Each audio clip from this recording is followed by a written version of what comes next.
All right. Good afternoon, good evening, and good day to everyone. So you're welcome to the live stream here in hi-marks. And so today we'll be looking at revision class on most likely asked questions in our forthcoming math exams, particularly for the Waec 2026. Okay, so I'll be taking us through some topics that I'll be solving subsequently. All right. So here I will be starting here with circle theorem. Okay. Then we proceed to set/Venn diagram. Okay. Then we may proceed to mensuration. We would, not we may. Okay. We have arithmetic progression and geometric progression as well. Then we would look at questions on, let me say algebraic processes. Okay, algebraic processes. Then, we would also be examining statistics. This is very, very, very key. Okay, permit me to also put in trigonometry.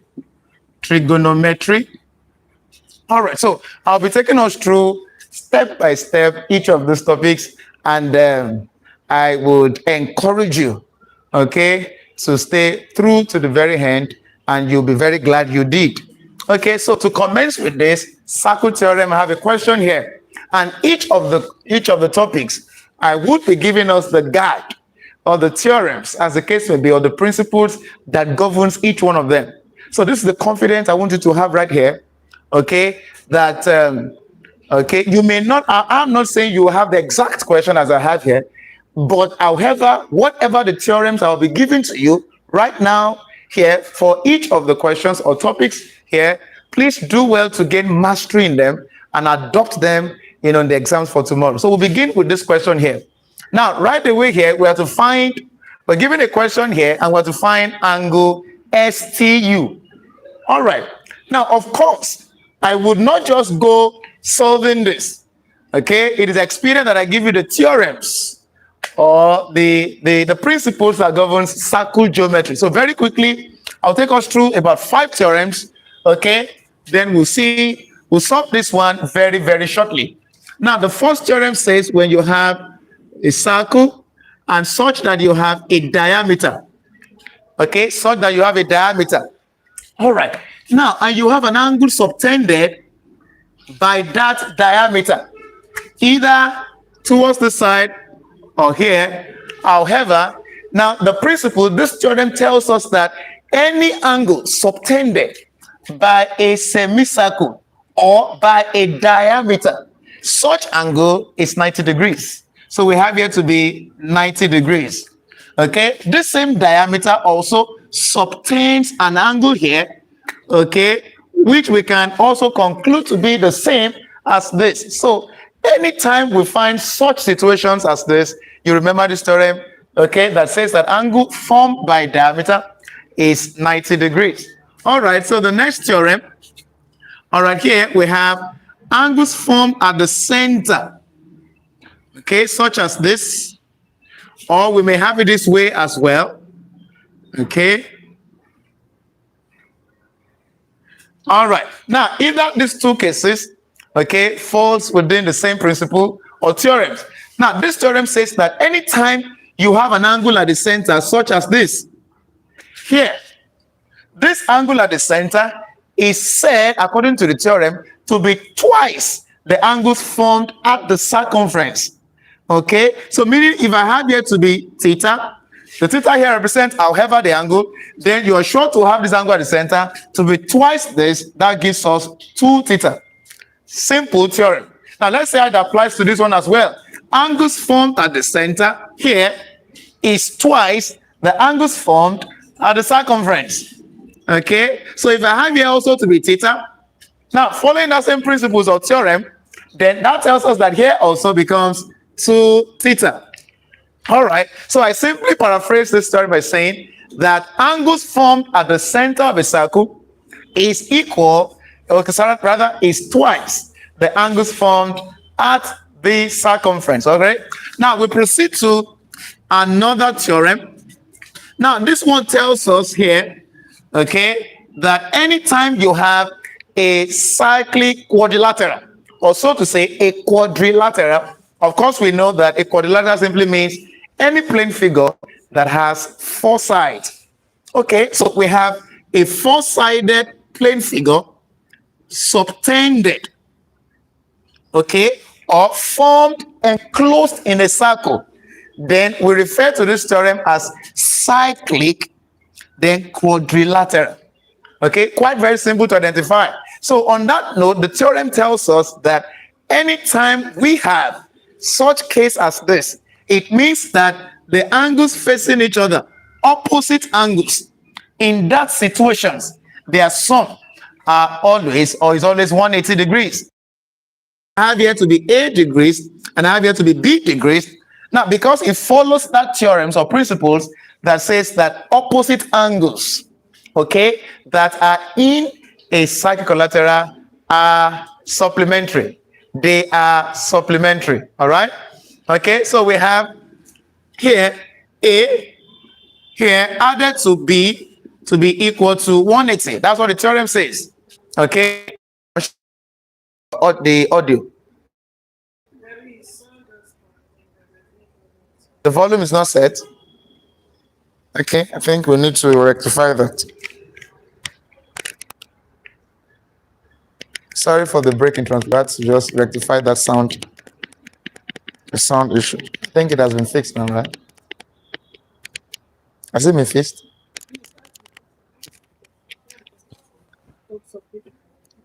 Okay. Okay, if you can actually hear from there, please just give us a signal, please. Give us a signal so that we can actually, okay, it's on, right? All right.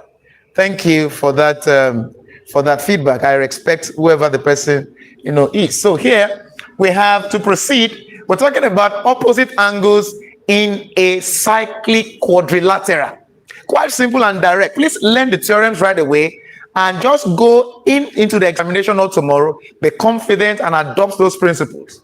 Okay, you'll be very much good to go. So now going further, we equally have these two angles also, opposite to each other, following the same principles. So that means that if I have here to be C and I have here to be D, now following that theorem that says that opposite angles in a cyclic quadrilateral are always supplementary. That is, their sum is 180. So I can also conclude that C plus this D is equal to 180. Okay, so I've been able to give us 1, 2, 3 theorems so far. Okay, still on circle theorem. All right, so now let me give us here the other theorems, okay, that we'll be working with. Okay, now let's see theorem number 4. Now you have a circle this way, okay, such that you have such figures this. Now, humorously, I explained this one that anytime you notice a bow tie, do not mind my language, okay, or a butterfly, so to say. Actually, the theorem says that angles in the same segment are equal. Angles in the same segment are equal. So humorously, I will use this description for deeper understanding. All right. So here, anytime you have such as this, angles in such as this are said to be equal. So if I have here to be theta, here gives me theta. Okay. Also, if I have here to be alpha, here gives me alpha. As simple as that angles in the same segment are equal. So does this and this as well.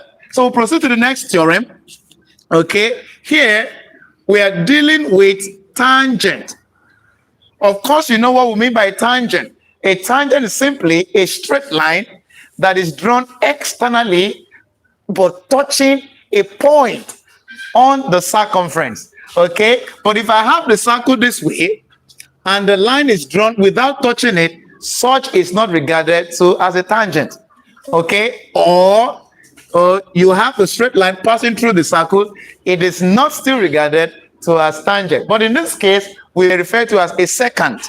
Okay, but here we're talking about a tangent. So this is a tangent. So if you have such analysis as this, then we have this way, for example, and down here, okay, and down here. All right. Now, this theorem tells us that angles formed by a tangent. Now, let me explain that. But let me mention the theorem first before I do explain. Angles formed by a tangent is equal to the opposite interior angle.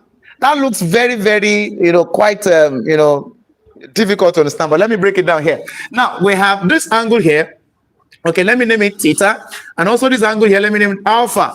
Now we have these two angles formed by this tangent. Okay, of course, you know that angles are formed by two intersecting straight lines.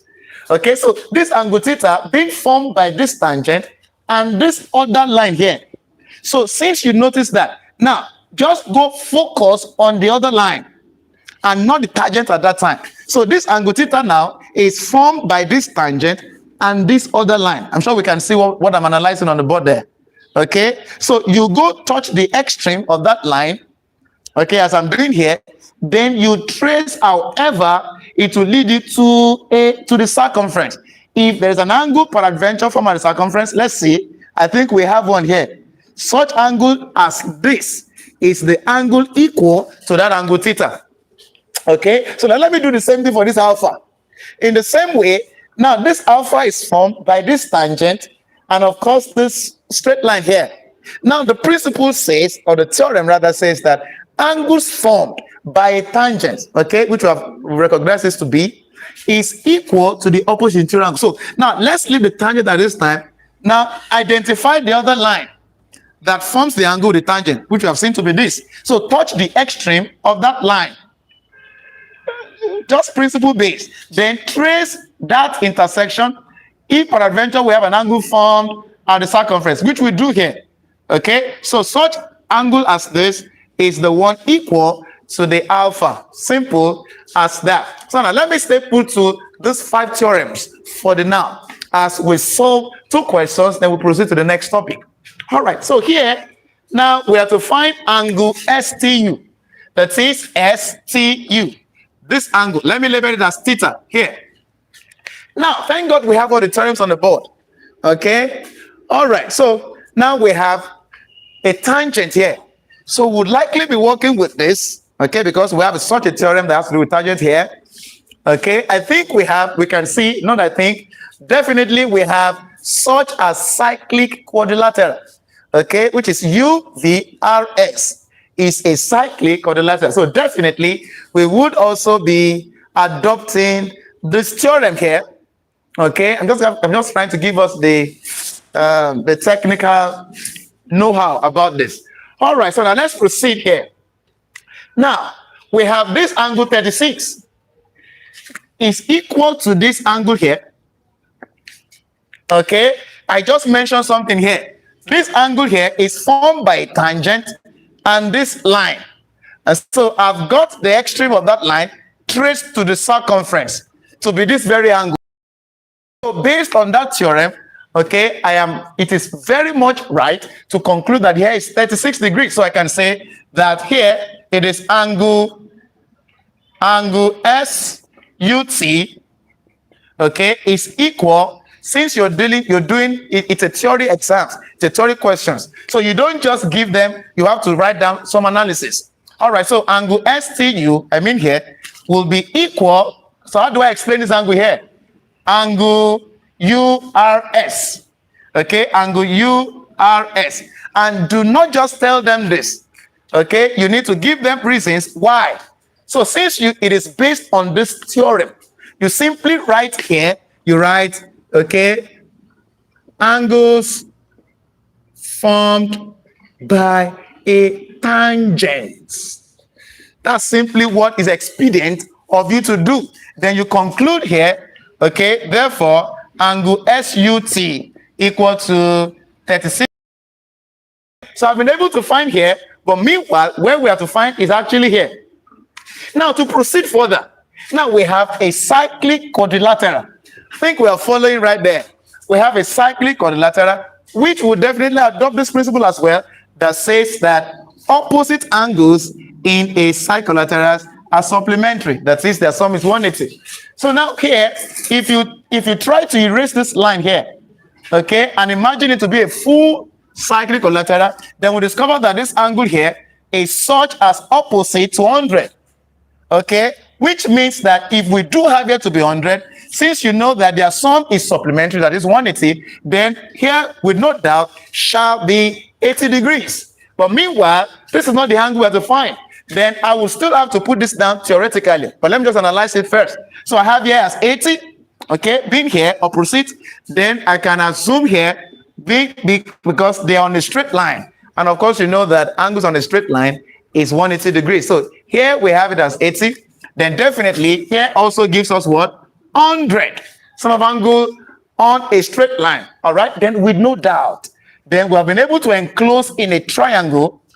Okay, a triangle UST.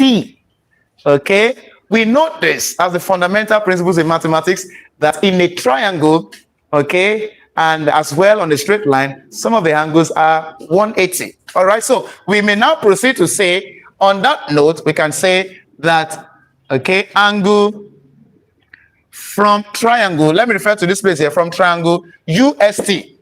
From triangle UST, okay, from this triangle I mean, okay, U plus S plus T equal to 180. Sure, we can get the signature there. So we have U to be 36, 36 plus S to be 100. Okay, the T here represents the theta we have to find, all equal to 180. Okay, then we proceed to get our theta. That gives us theta equal to, by moving all this to the other side, we have 180 minus 36 minus 100. So we have theta equal to, all right, 180. Now let's get that with the calculator. Okay, I think I have my calculator here. Okay, let me get that. Okay. Okay. All right, so we have 180 minus 36 and minus 100. So we've got that to be 44 degrees. Okay, and that's exactly what we have been asked to find. So we have been able to find quite easily, okay, the angle STU to be 44. So we have another question right away that we'll solve to, okay, to help us have good and better understanding on this very topic before we move on to the next topic. All right, I'm sure we do all understand. Okay, all right, so I think I can move this on.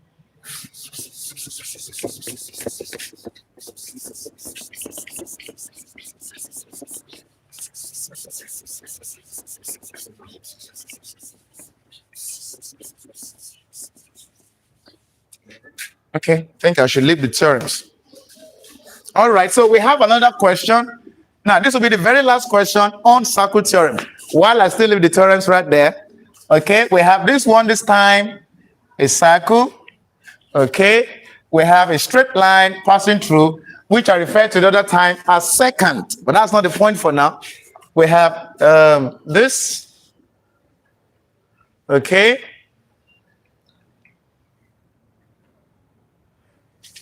All right. So for those who are there, you may have your past question right there. This is the SSC Waec 2015, question number 3D.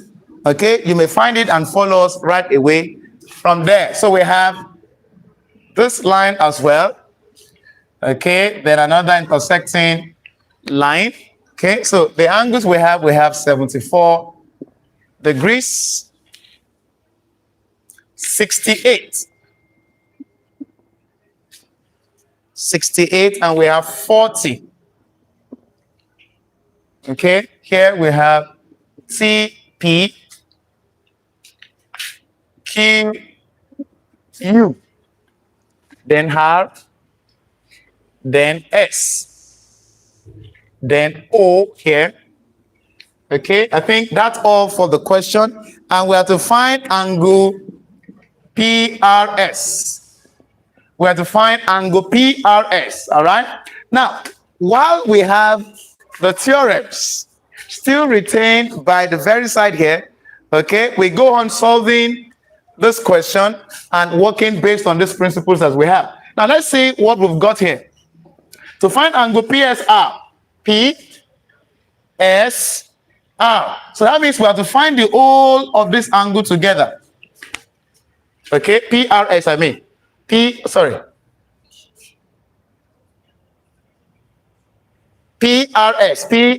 okay, that is this angle here. So let me label it as theta. All right, so here, now the very first thing we identify here, now do not mistaken this line here for as a tangent, no. So we will not be working with this because it is obviously not a tangent.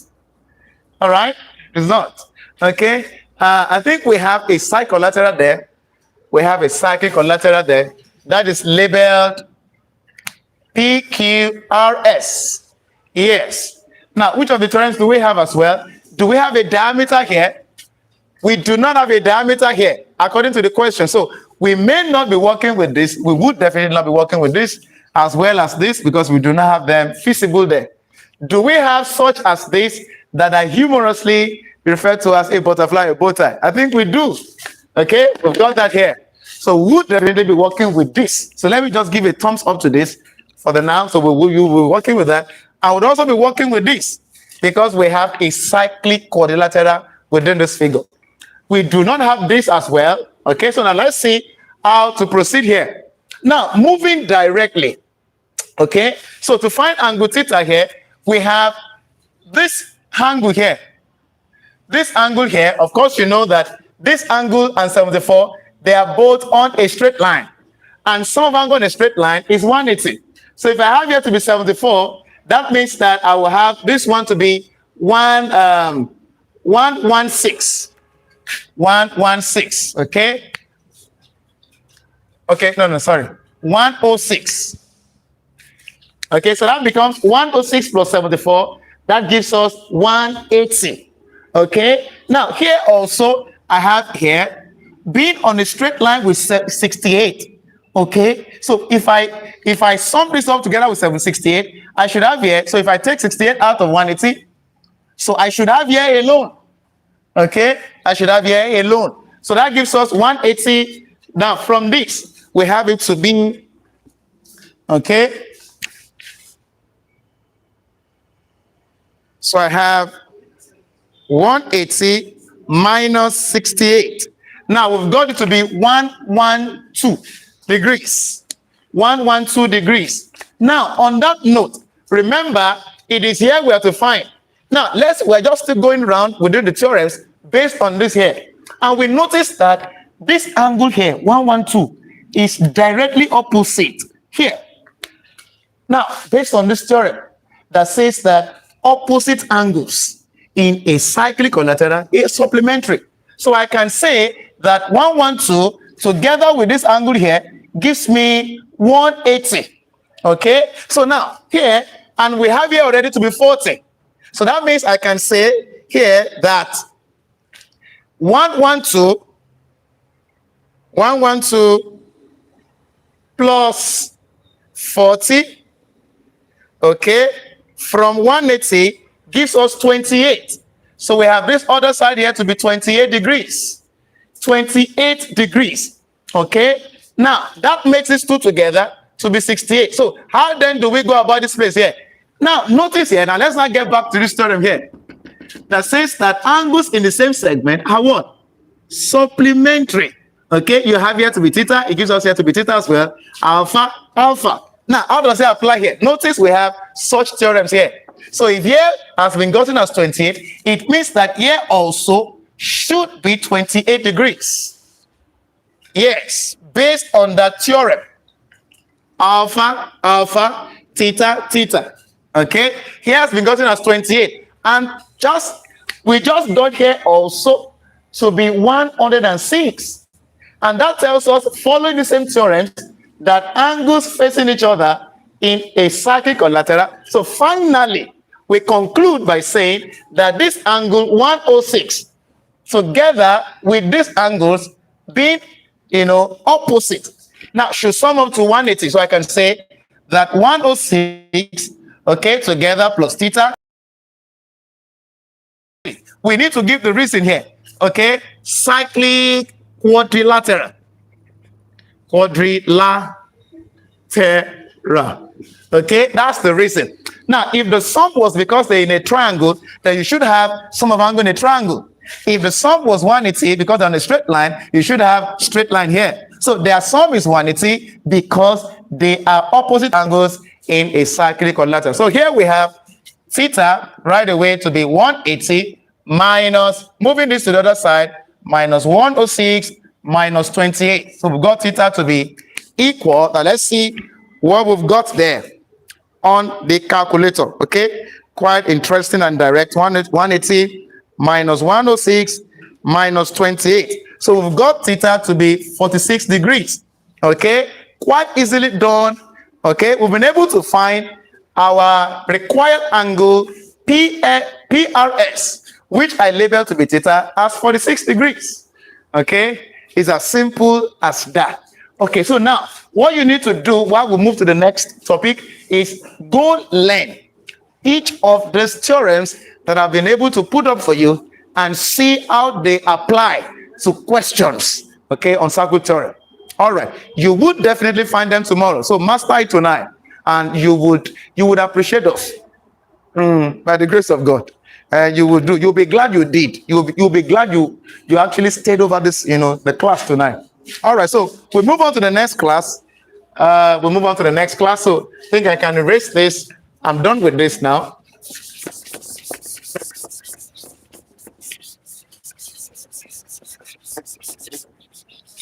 Okay.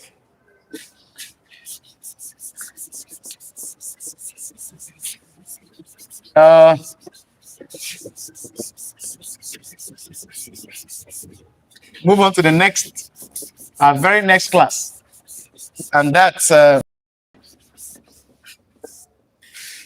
yes, I think we have the question already. Okay, that's going to be on Venn diagram. Okay, thank you very much. So we're having the question here. Okay, I think I will need a stool.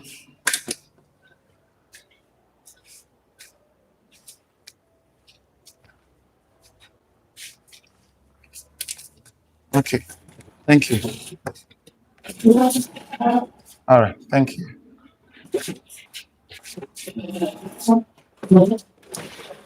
All right, so we'll be working with this question here. I'm sure we can find the question right there on the screen. Okay, not there. Okay, let me. Now we have the question here. So we're moving to the next topic, and that's going to be set and Venn diagram. Now, I'm just going to be giving us the underlying principles, the technical know-how about all of these things. All right, so Venn diagram, most importantly, we need to understand the concept of Venn diagram. For example, as we have here, we have some signs we need to understand. For example, we have signatures as this to mean universal. Okay, now we have signatures as this. Let me say, okay, such as this to mean complement of set A.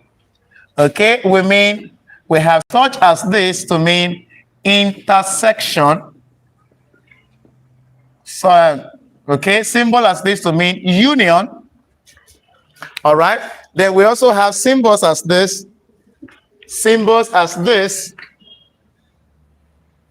to mean element of, and we have some as this also to mean not an element of,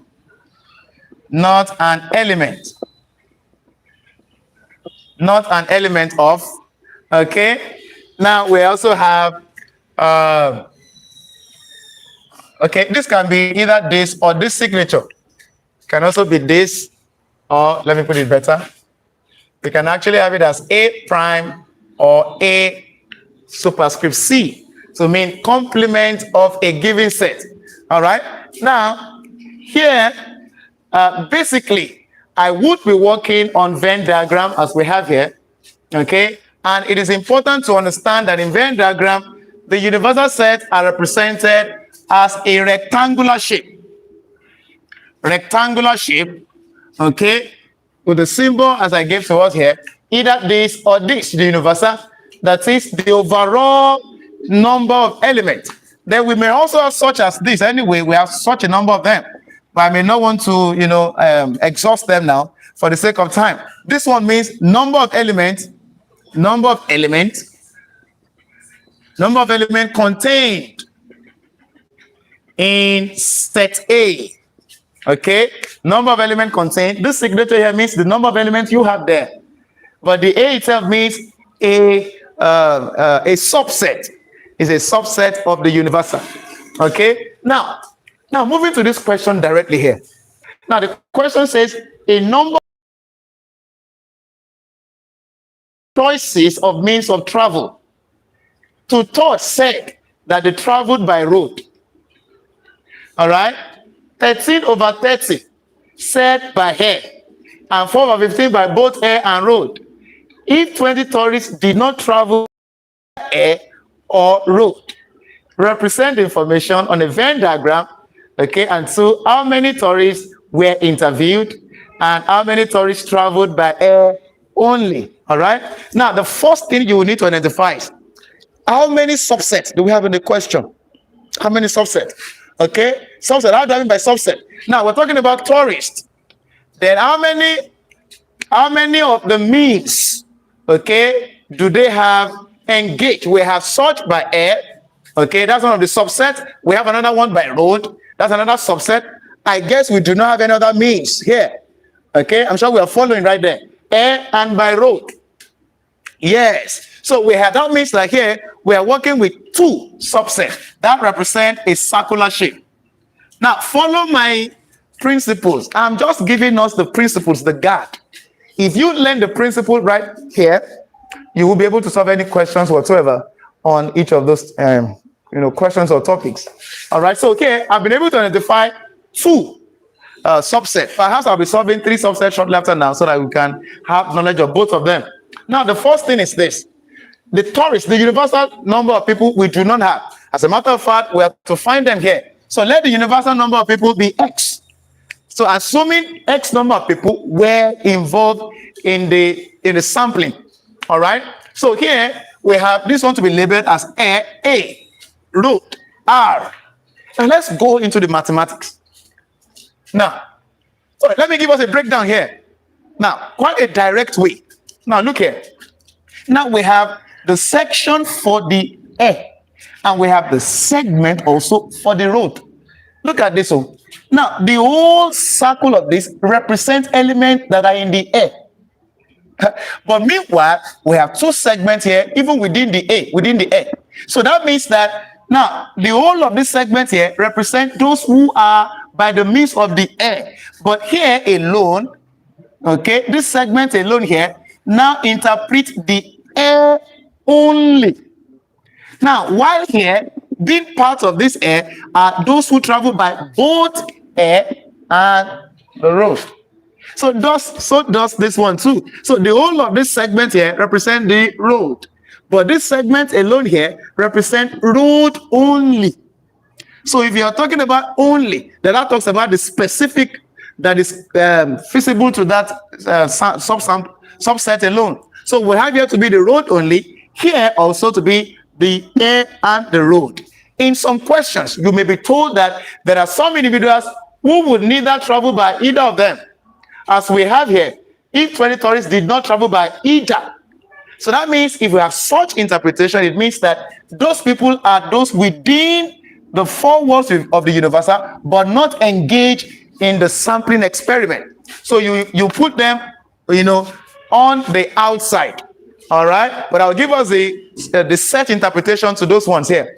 Now let's go interpret. It said, two-thirds said that they traveled by road. Please notice road here, not road only. Two-thirds said they traveled by road. Two-thirds of who? Of the universal. Remember, two-thirds. Okay, of those people, of x. That gives us 2x over 3. So that means those who travel by road, okay, not road only. This principle base. So there are 2x over 3 that travel by road. Okay, now let's proceed. 13 over 30 by air. Notice the word air, not air only. So 13 over 30 of who?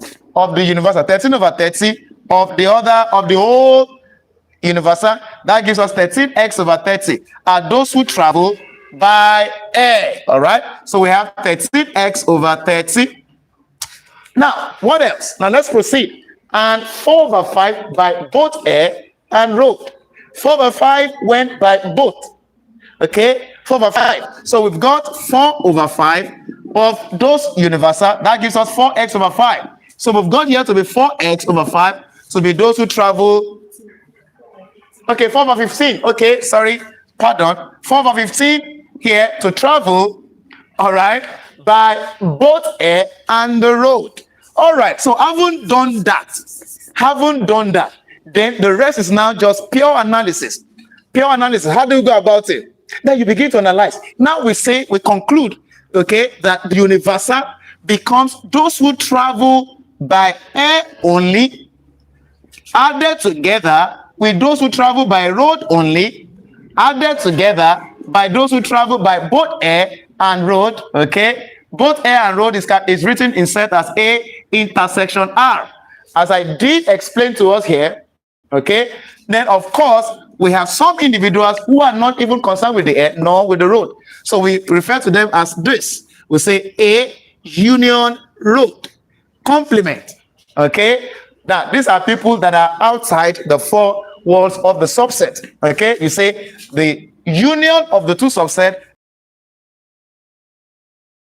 Let's proceed here. Okay, so we have the universal here, which is X. Quite direct. Then this is number of those who travel by air only. Air only. And we've got here the number of those who travel by air without only. So I have to do a mathematics here. And I mentioned to you that time, the whole of this circle here represents air. Now, if I want to get, it's a simple mathematical way. You simply subtract this from here. So you have a subtraction of this from here to give us minus 4x over 15.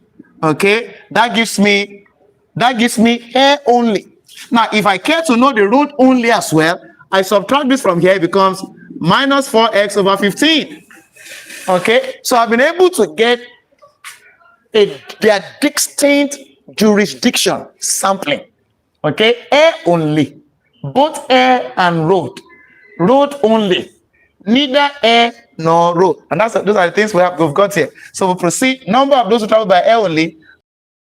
So we have 13x minus 4x, okay, over 30 over 15, plus those who travel by road only, okay, perhaps since we've gotten the question already, okay, I will shift that here. No, you can, there's no problem.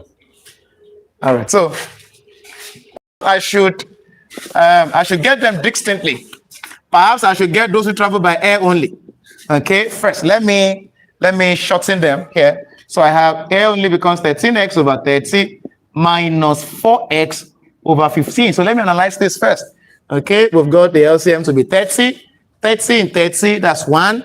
1 times 13x minus 15 in 30, that's 2. 2 times 4x, 8x. So we've got 13x minus 8x to be 5x.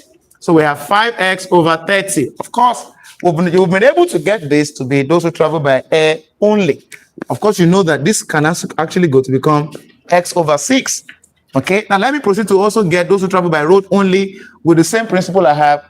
2x over 3 minus 4x over 15. So now what is the LCM here? The LCM still remains 15 as well. Okay, 3 in 15 gives us 5. Then 5 times 2x, we've got 10x minus 15.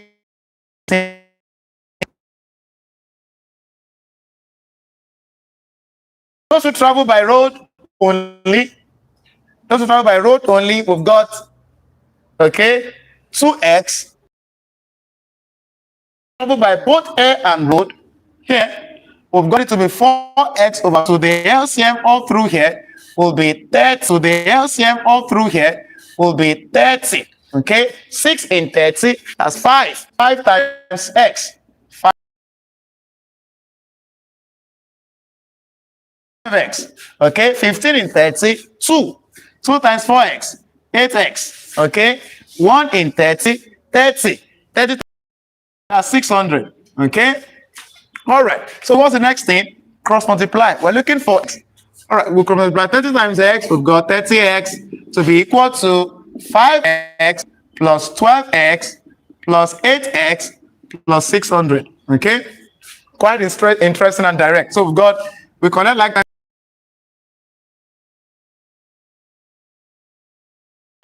Okay, remember any sign crossing over the equal to changes. So here we also have minus 12x. Okay, here minus 8x, leaving alone 600 here. So we've got 30 minus 5. That's giving us 25. 25 minus 12. Okay, 5x equal to 600. So we divide side by 5. So we've got x to be equal to 120 interviewers or tourists, as the case may be, were interviewed. So we've been able to find the number of tourists, okay, that have been interviewed or that were interviewed as the universal. Okay, all right. So we're to the next question. Those who traveled by air only. All right, thank you. So we're looking at those who traveled by air only. Those who traveled by air only. Now let's get back to this. Remember, we got 2. Remember, I told us here, those who travel by air only are this here, x over 6. So those who travel by air only is x over 6. If we're asked to find those who travel by air without actually putting the word or the adjective only, okay, perhaps that would have been the initial value we've got here. Okay, that is 13x over 30 implies the whole of the air sample. But if you're talking about the air only, then it comes by subtracting this from there. So that led us to this one here. So I haven't gotten x as 120. We've got 120 here over 6. And that gives me 20. Okay, 20 tourists traveled by air only. These things are simple and they are direct. Okay, so I've been able to solve 2 subset Venn diagram. Venn diagram. Okay, now, all right. I think I can erase that. So let's work with the 3 subset Venn diagram now. Let me just get the question. I will do that directly. There's no issue. I'll do that directly. I'm sure they are just getting it. They are flowing with us. All right. Thank you. All right. So we have another question here, and this time around we're working with 3 subset Venn diagram. Okay. So I think I can erase this. All right. So that we can move quite at a very good pace. Okay, to eat the mark.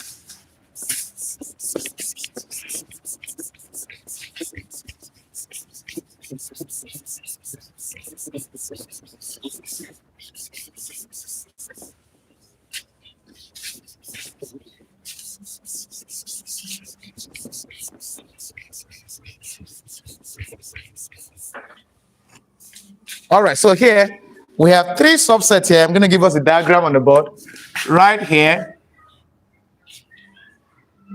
Okay, let me do that together with this wall.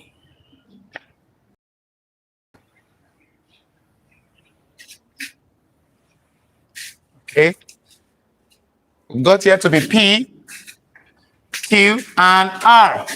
Here we'll be giving the universal to be 125. 125. Got the universal to be 125. And here, okay, I'm giving 16 minus 2x. 16 minus 2x. I'm giving it as 5x, 4x, 8x, 7x, 19 minus 3x, 6 plus x. Okay, and we have 4 on the outside.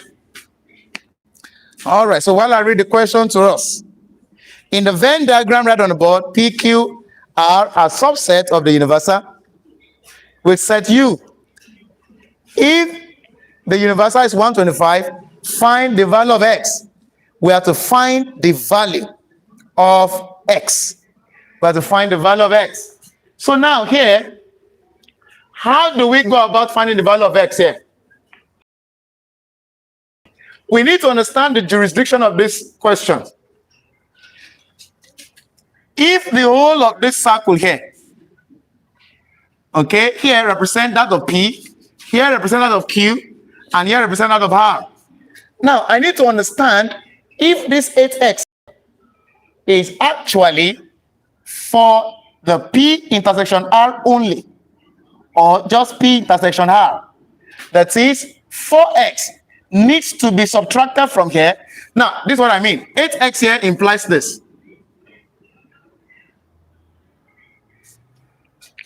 Implies the whole of this. Okay? 8x implies the whole of this. The whole of this. Okay? And meanwhile, here alone has been put as 4x. So we need to do something we call, now this one here, the whole of this sample here means P intersection R. This is subset R. This is subset P. This is P intersection R. But we can also have P intersection R only. So that will be done by subtracting what we have here, okay, from 8x. So I have here to be also 5x minus 4x. Then here also 7x minus 4x. Okay, I want to believe we can actually get the explanation from there. Okay, so I can have such as this. I can have such as this.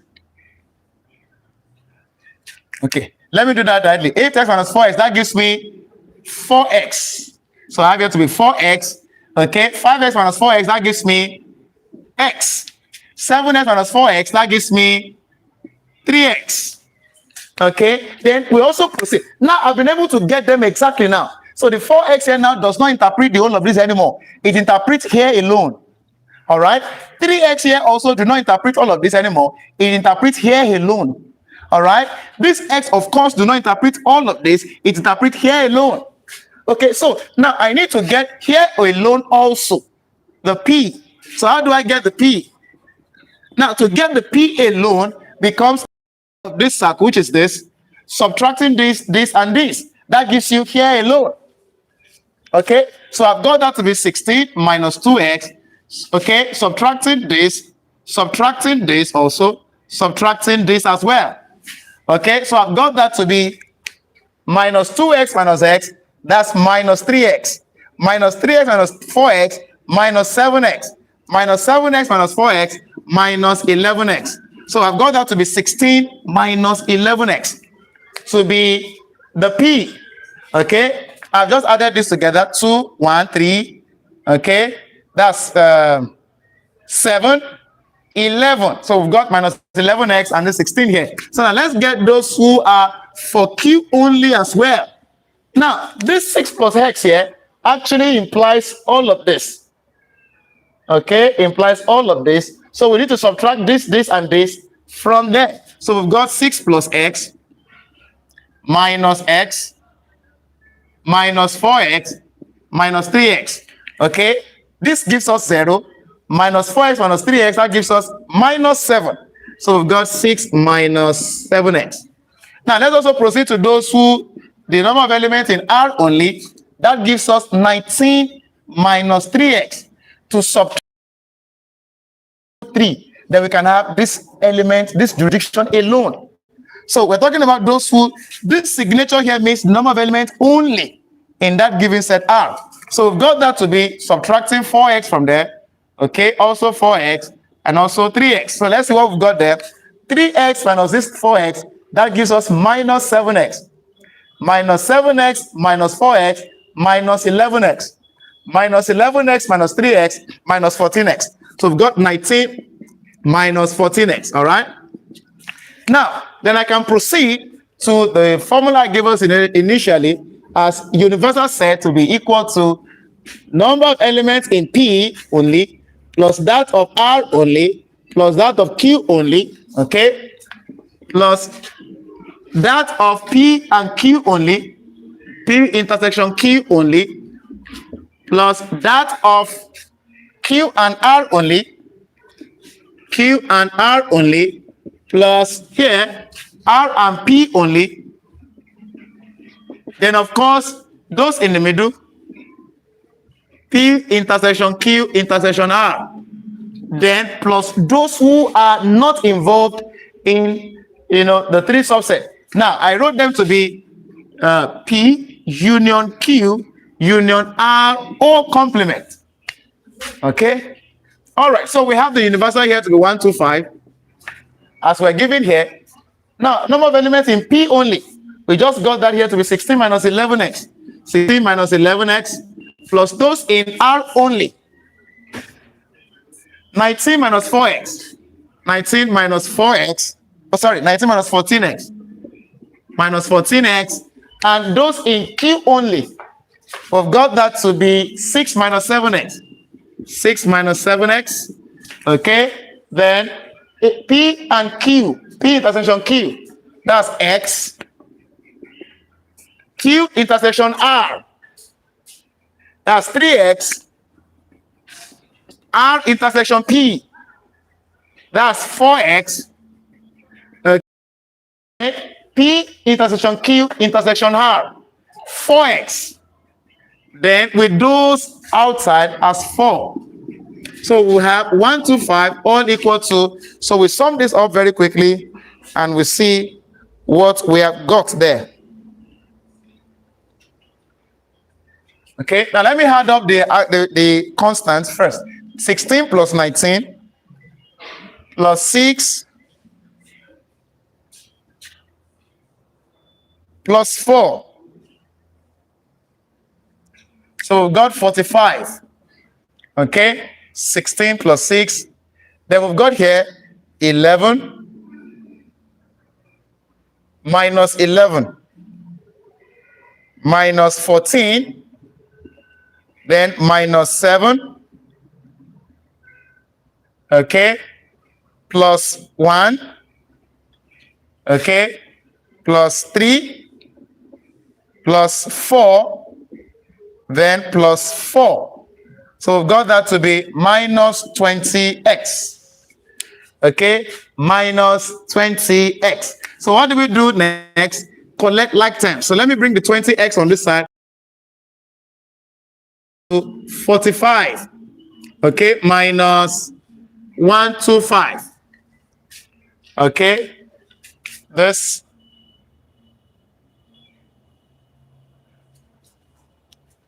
125,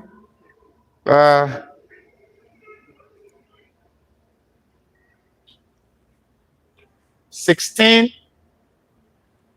think I need to reconfirm this very quickly. Plus 19. Plus 6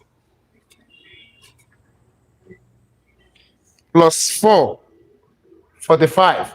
Then, okay, x minus 14. I'm having to confirm this. Minus 14 again, minus x, sorry, minus 7 plus 1 plus 3 plus 4 plus 4 again. Okay, that's minus 20. Okay, then on that note,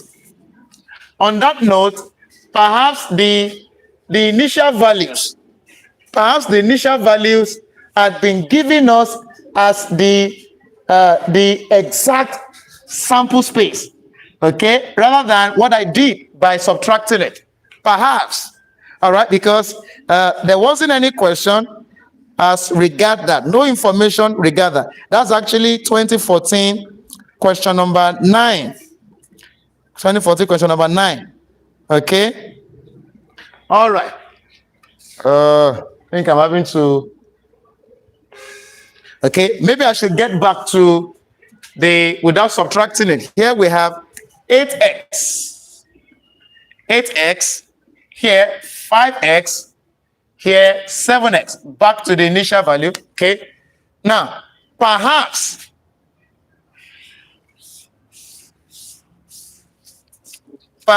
these are the exact value of each of the sample space. Remember I said no information about this. We're not told if the 8x was P intersection R only or P intersection R without only. All right, so now perhaps because we should not get a negative value of x.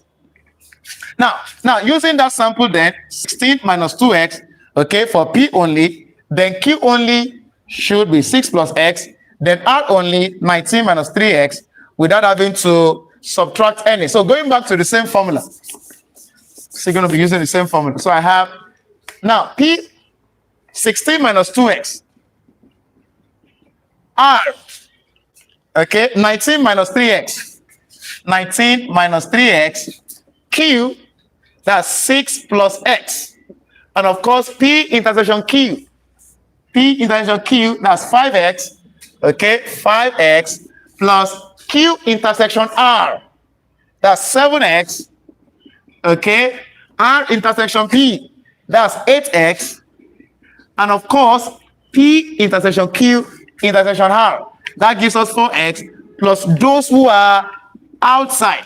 Okay, then we can proceed from here and add up again. Okay, we should not have negative values for x. Okay, that's not feasible here. So I'm adding the constant plus 19, okay, plus 6 plus 4. Now we've got that to be 45. Okay, now we have the variables now. Okay, the minus 2, okay, minus 3 also, plus 1, plus 5, plus 7, plus 8, plus 4. Now that gives us plus 20x, plus 20x this very time. Then it means if I'm to connect like terms, I have 125 minus 45 equal to, I brought this here, equal to 20x remaining here. Now, if I subtract this 2, I should have 80. So I have 80 equal to 20x. Okay? Without wasting any further time, we'll divide both sides by 20. Okay? Then we've got x to be equal to 4. So now the value of x here, according to this question, is 4. Okay? The other way out wasn't, because we're not given any information. Perhaps we presume the wrong by saying 8x actually. So 8x here means that it is actually for this jurisdiction alone. Okay? All right. All right. So now we may proceed now. Now, I haven't gone through the 3 subset Venn diagram, and we did earlier 2 subsets. Okay, so we can quickly just go to AP and GP, arithmetic progression. Then we move towards, these are questions you are expecting tomorrow. All right? These are questions that we should expect tomorrow. All right. So here, I think we can go off this. Can go off this. Okay. All right.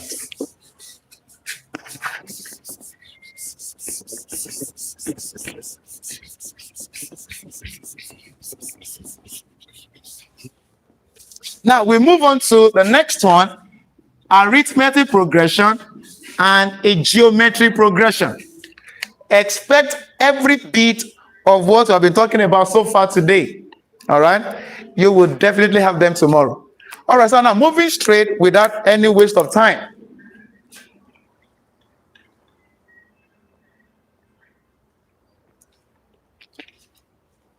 All right.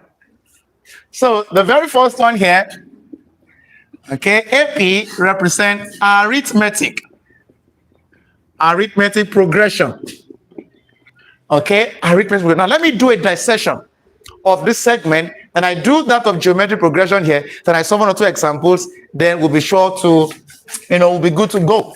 Now, arithmetic progression is such a progression in which its successive terms differs by addition or subtraction of a common number called the common difference. Now, take for example, we've got a number like this 2, I have 3, and I have 4, and I have 5, and I have 6. What does that imply? These are successive terms. These are successive numbers. And if you notice it, there is a persistent increase. And that persistent increase is referred to as a common difference. Note there's a constant additional value of 1. 2 plus 1, 3. 3 plus 1, 4. 4 plus 1, 5. So such progression is referred to as arithmetic. Okay? It's referred to as, I can also have such as this: 2, 4, 6, 8, 10. There is a constant addition of 2, a consistent addition of 2, known as the common plus 2, 6. So, however, the nature of the arithmetic, these are some of the things you need to understand. We have what we call the nth term formula for arithmetic progression, calculated as A plus n minus 1 bracket D. Now, I will tell us what each of the variables implies. Then we also have some of the n terms. Some of the first n terms. That is given as n over 2 bracket 2a plus n minus 1 close bracket D. Now, we need to understand these two, formulas. I will do a breakdown a bit. I can also do something like this here. I can also say n over 2 bracket this 2a can be split to become a plus a. Of course, you know a plus a still gives us 2a. All right, plus n minus 1 close the bracket D. Notice what we have here as a plus bracket n minus 1 close bracket D. And that is what we've got here. Okay, so now I can actually excuse this and substitute it to be an nth term, which the nth term can be referred to as a last term, the last number, L. Okay, so when you have an arithmetic progression that involves last number, then we work with this expression. So we have these three expressions that are applicable, with arithmetic progression. Now we move on to geometric. GP here represents geometric progression. Geometric progression. All right. So here, what do we mean by geometric progression? It is simply progression that differs by either division or multiplication of a constant number called the common ratio. For example, we have 2, 4, 8, 16, 32, 64. We may have on and on and on and on. Now, notice this, and notice what I gave to us here. Even though we have the first two numbers to be the same, that does not mean they have the same kind of progression.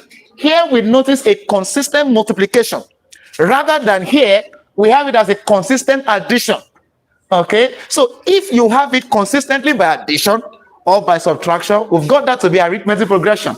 But if it is by multiplication or by division, we've got that to be geometric progression, such as this. So 2 multiplied by 2, 4. 4 multiplied by 2, 8. 8 multiplied by 2, 16.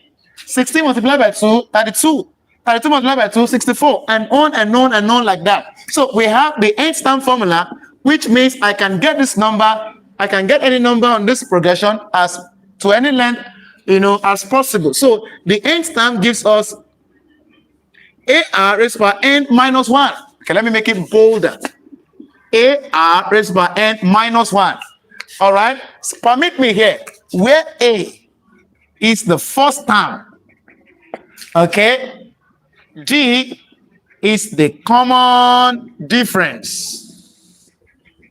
Is the common difference, then N is the number of terms. I'll be solving some questions shortly. Number of terms, what else do we have there? Sn, sum of the first n terms. Some of the first n terms. I'll be solving some questions shortly now. All right, so here on as well, I've been able to give us the nth term formula. And let's also see some of the first nth term formula. Okay, we've got that to be A bracket R is by N minus 1 over R minus 1. So we can get that from the camera stand there. Now we have two of this, depending on the value of the common ratio, if it is greater than 1 or less than 1.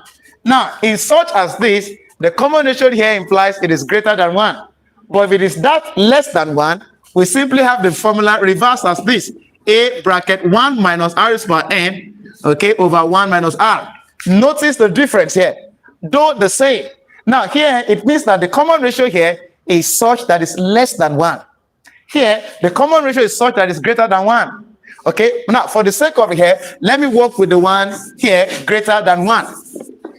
All right, then we also have what we call sum to infinity. Sum to infinity. Okay, here we have it as okay, let me have a question here.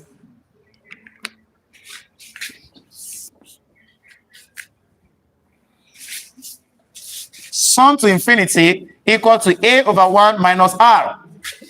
All right, so where we have A to be the first term, okay, let me put it this way. Sum to infinity, A, the first term, A is the first term, then R is the common ratio. The common ratio, okay? Now, here we've been able to analyze all of the formulas that concerns arithmetic progression and geometric progression. The others are just related, they are concerning the concept. So it is a concept that matters, how we use them. So we've got a question here. We've got a question here.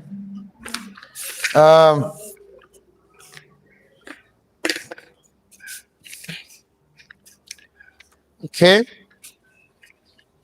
Just got a question here to solve. Just a few.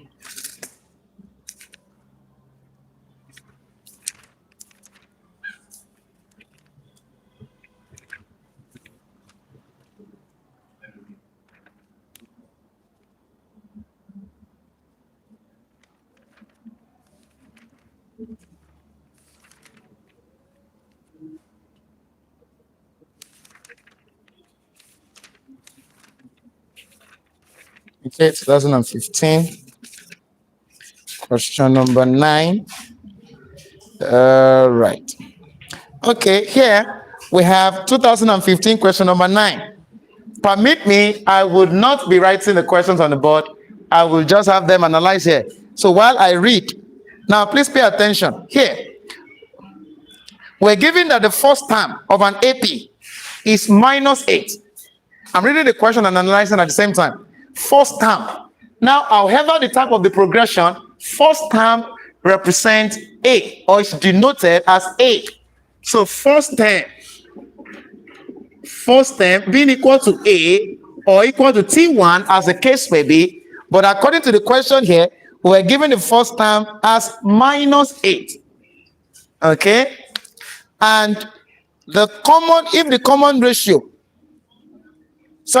the ratio of the 7th term to the 9th term. Now, notice that sounds confusing. How do I mean? The progression as it were, or as it is rather, is actually arithmetic. But we have such words that looks geometric. But meanwhile, the ratio there does not connote geometric. It simply means the ratio of the 7th term here to that of the 9th term. So let me interpret that. So that means that the 7th term, T7, to the 9th term, T9. The ratio, now not common ratio, the ratio of the 7th term and the 9th term. But meanwhile, we're talking about arithmetic. Arithmetic. All right, so the ratio is said to be 5:8. It's said to be 5:8. Then we have to find the common difference of the AP. Find the common difference of the AP. So I've been able to, give us the breakdown of the questions right on the board there. Okay, so how do I go about it? Or how do we go about it? Now, let me take us through something here. A short of analysis. Now, remember, in AP, we've got the n term to be a plus n minus 1d, right? Now, if I'm asked to find where n represents any number of terms, so if I'm asked to find T7 here, it means to find a number at the 7th position. Then that tells us that T7 equal to A plus, remember, 7. 7 minus 1 gives me 6. So we've got that to be A plus 6D. So T7 is going to be what? A plus 6D. Now try this. T9 is going to be what? A plus 8D. I'm sure you're doing that. Exactly. T10 is going to be what? A plus 9D. What about T100? It's going to be what? A plus. I want to assume I can hear you. A plus 99D. And who can tell me? What about T1? That gives us A plus 0D. And of course, 0D means A. Right? A plus 0D. 0D means 0 times D, 0. So A plus 0, A. So now that's the short way out of it. So now let's go by that route. T7 gives me A plus 6D. A plus 6D. Right? Ratio of T9. T9 also said to be what? A plus 8D. I'm sure you're getting that. Sir, please, I challenge you. Learn the principle here. Get over the other questions, from other year. Solve them. And let me get those answers right there on the comment section. All right. So here we have to be equal to 5 over 8. So here, remember, we've been given the first term as minus 8. Getting back here. So let me simply insert or substitute the value of A as minus 8 from here. So I've got this, okay, to be minus 8 plus 6D over minus 8 plus 8D to be equal to 5 over 8. Okay, quite interesting and direct. Remember, we have to find the common difference. So we've got that here. Okay. What do we do? Cross multiply. So we have 8 in bracket minus 8 plus 6D or bracket 5 minus 8 plus 8D. Okay. Now from here, we expose the bracket or we open the bracket as the case may be. 8 times minus 8, we got minus 64 plus 8 times 6, 48D. Okay, 5 times minus 8 minus 40. Then, of course, we got 40D. Okay, 5 times 8, 40. What do we do next? We collect like terms.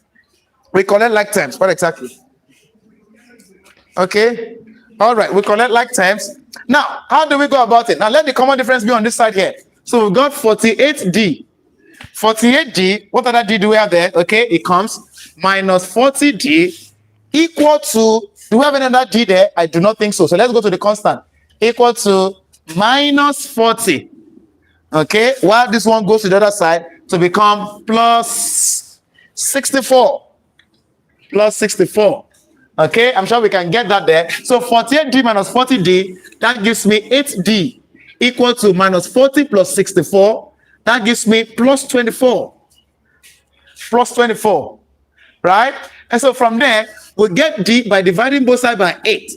So we've got D, common difference, to be 3. And that's exactly what we have been asked to do.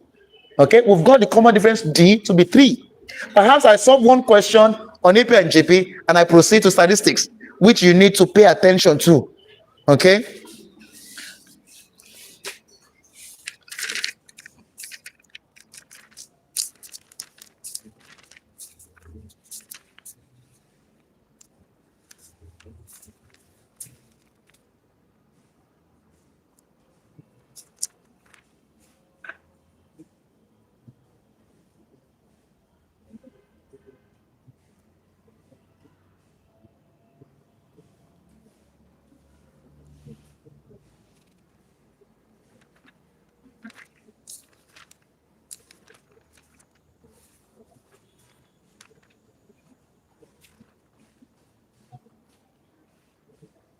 Just trying to get, then we'll move on to the next 2 questions. Okay, I've got one here, but this is still on AP. I think I should do the other one on geometric. So that we will not just be one-way traffic. Okay, we've been able to see one on arithmetic, so I think we should have another one from geometric. I'm just having to sort through the past questions, okay, at the moment. It's not, we don't prepare for math class. Okay, we are just working mathematics. We work mathematics, you know. However, any question that's been seen, geometric.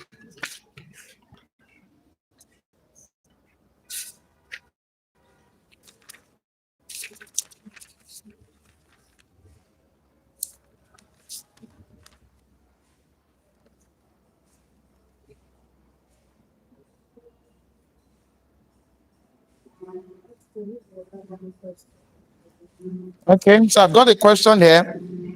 That's 2022, question number 1. 2022, question number 1. All right. Now, that is on geometry. So geometry progression. Let me leave this out since we're done with this. Then I will take the 2 important topics as well while we round up in a moment. Now, this one here says that given that 7 minus 2x. Now, 7 minus 2x in a bracket, comma, then we have another number, then we've got another 5x plus 17. 5x plus 17, okay, 5 plus 17 are consecutive terms of a geometric progression. Are consecutive terms with common ratio r greater than 0. Find the value of x. Find the value of x. Where r is greater than 0, find x. That's the question. But we're told that these numbers here, they are consecutive terms of geometric progression. All right, so what does that mean? What is the way out? How do you go about it? Now, since we have a geometric progression, okay, as this, for example, there's what we call common ratio. Common ratio r is gotten as T2 over T1. Or I can also say T3 over T2. I can as well say T4 over T3. I can as well say T100 over T99. I can as well say Tn over Tn minus 1.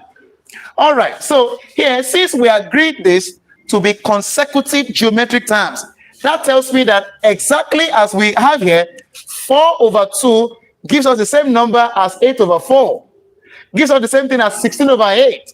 Gives us the same thing as 64 over 32. Then I can assume also that common ratio r, now from T2 over T1, also equal to T3 over T2. So now let me work with this here.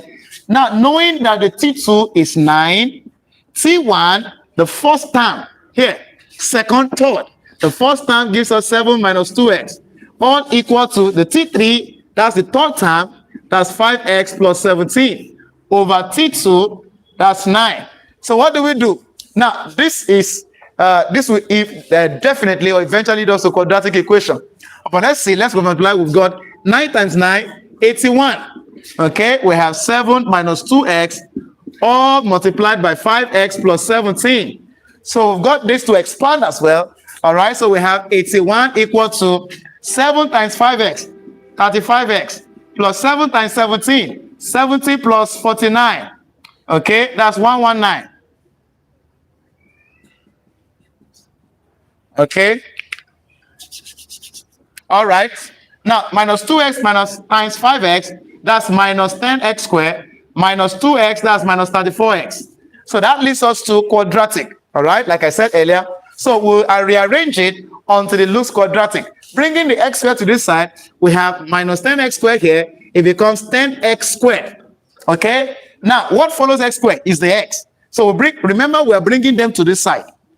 How do I know? We have brought this one first here. So every other thing should follow to be equal to 0. So minus 10x squared. Okay. Then this follows also plus 34x. This one too follows. Minus 35x. All right.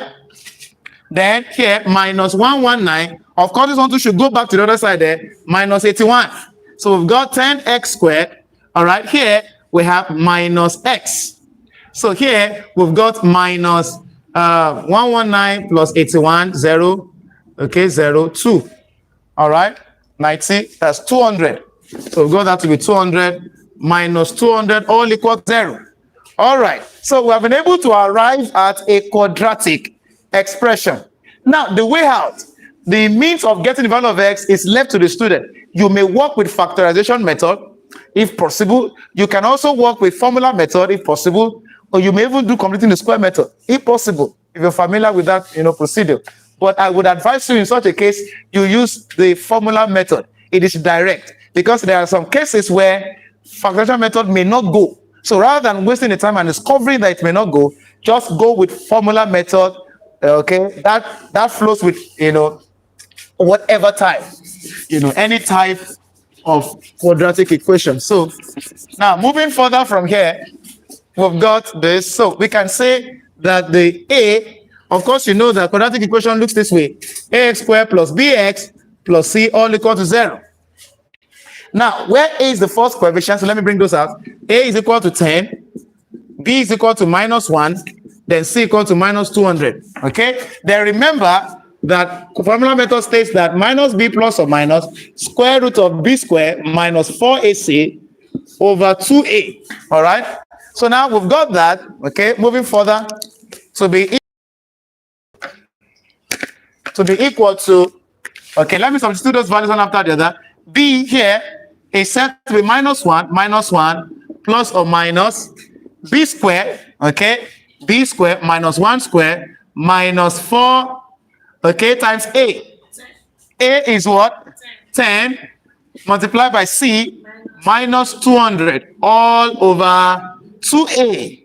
That's 10 as well. So I've got x to be to minus times minus plus 1, okay, and of course minus 1 squared 1, minus times minus gives us positive sign. 4 times 10, 400. Okay, let me go this way. 4 times 200, 800 times 10, 8,000, right? 8,000 over 20. Okay, so I can work with this. I can erase this out. So we've got this to be x equal to 1 plus or minus 8,001 over 20. Okay, then that leads us to, we work with the calculator. All right.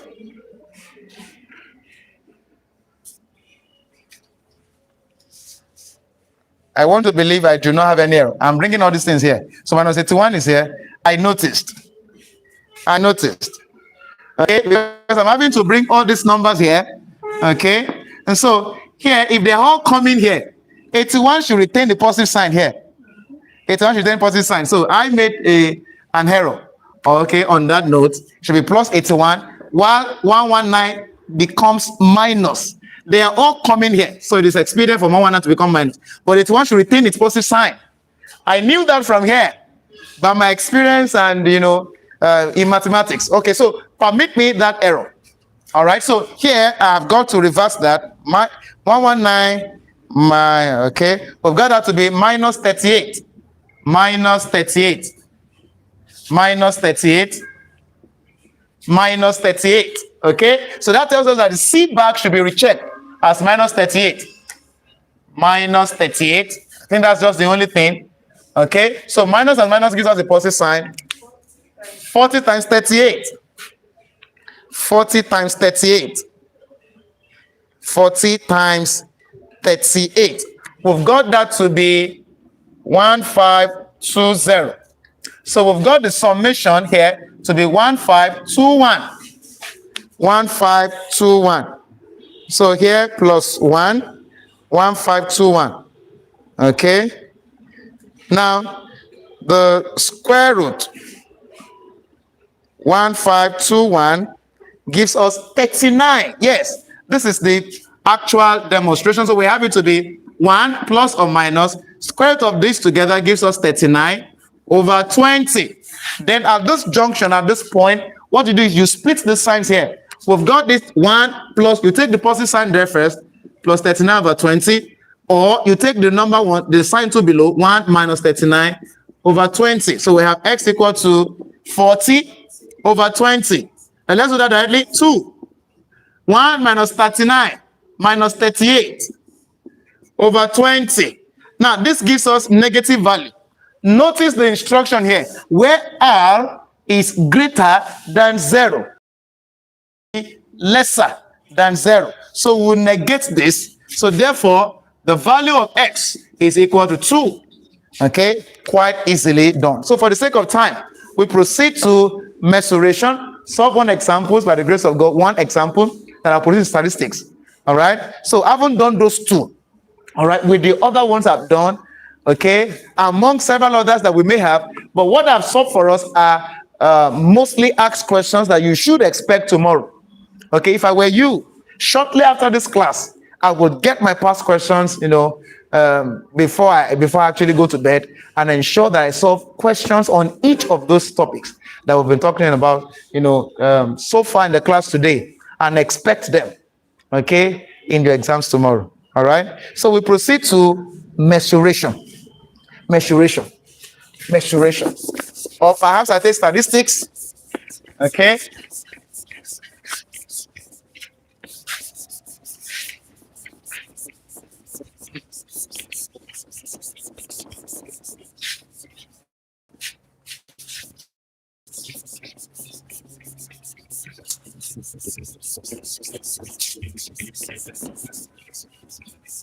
All right.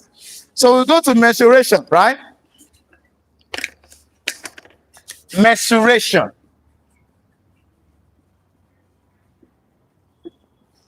Here, I will tackle mostly asked shapes. I will not go in details about all of those figures. Most of the times, we should expect, okay, questions on segment. For example, is there any error? Okay. On segment, expect questions on segment tomorrow. I'm going to dissect it for you now. Now, what is a segment? Now, if I have a circle this way, and I have a line dividing the circle into two parts. Now, these two parts are referred to as segment. So I have segment 1, segment 2. Then usually we describe the smaller segment as minor, the bigger one as major. So how do we explain segment? A segment is a plane figure bounded by an arc and a chord. I take it again. Segment is bounded by an arc and a chord. Now notice that. Then we also have what we call a sector. These are mostly asked questions on mensuration. While I take cone and hemisphere, then we go to statistics. We end the class for today. All right. Now, a sector, if I have a radius this way, another radius, okay, such plane figure as this is referred to as a sector, and also this. So how do we define a sector? A sector is simply a plane figure that is bounded by two radii and an arc. Bounded by two radii and an arc. Now, notice here we have two sectors, right? Minor sector, major sector. I take it again. Minor sector. The word minor implies the smaller version. The major implies the bigger version. So we have, okay, this to be, now let me put this down to be the most commonly addressed sector. Okay, this is bounded by two radii and an arc. Now, let's see something here. So if I do a demarcation out of this, like this, I've been able to say that we now have what we call a segment here and a triangle. So I can get back and say that the whole of them are analyzed out to be a sector. Sorry, to be a sector rather, yes. So a sector, okay, a sector is a combination of triangle plus a segment. All right, a sector is an addition of triangle and a segment. Then I can also say that a segment is a subtraction of a sector and a triangle. Oh, so I can do something this way. A segment, okay, segment. I can read triangle here to become sector minus triangle. So that means that if you're asked to do any calculation or any estimation whatsoever on a segment, you simply go through this route by saying that of the sector minus that of the triangle. Okay? So that's going to be one of the questions I will solve right away. All right. We've got a question here.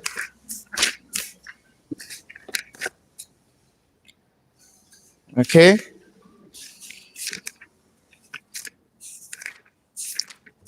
(2015). So while I'm trying to check for questions, so right away now, just do well to just go down there and show you have subscribed to this channel. Okay, like, and of course share. Okay, would appreciate that. Okay, 20. Okay,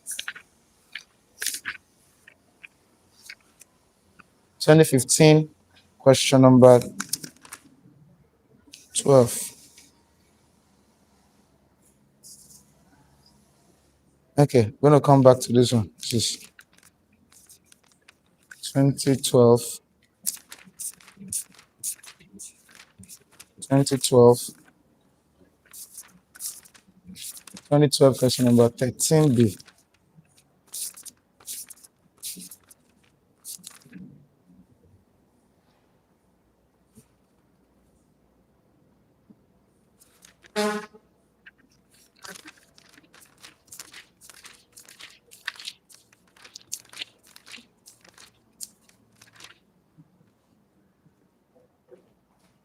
Okay, so here we have this question this way.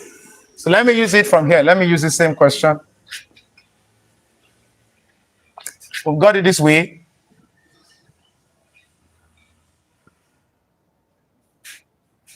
Shaded. We have here to be shaded. And XY 6 centimeters. Here to be 6 XY. Okay. Angle subtended. We do not have the angle. Okay, so we've got the question this way. So it's simply analysis based on what I explained to us. Sector analysis, segment, and triangle analysis. All right, so they said in the diagram above, O is the center of the circle, of the circle, and XY is a chord. XY is a chord of length 6 centimeters. If the radius is 5 centimeters, that is here, radius 5 centimeters, and of course expect them to be the same because they are both radius.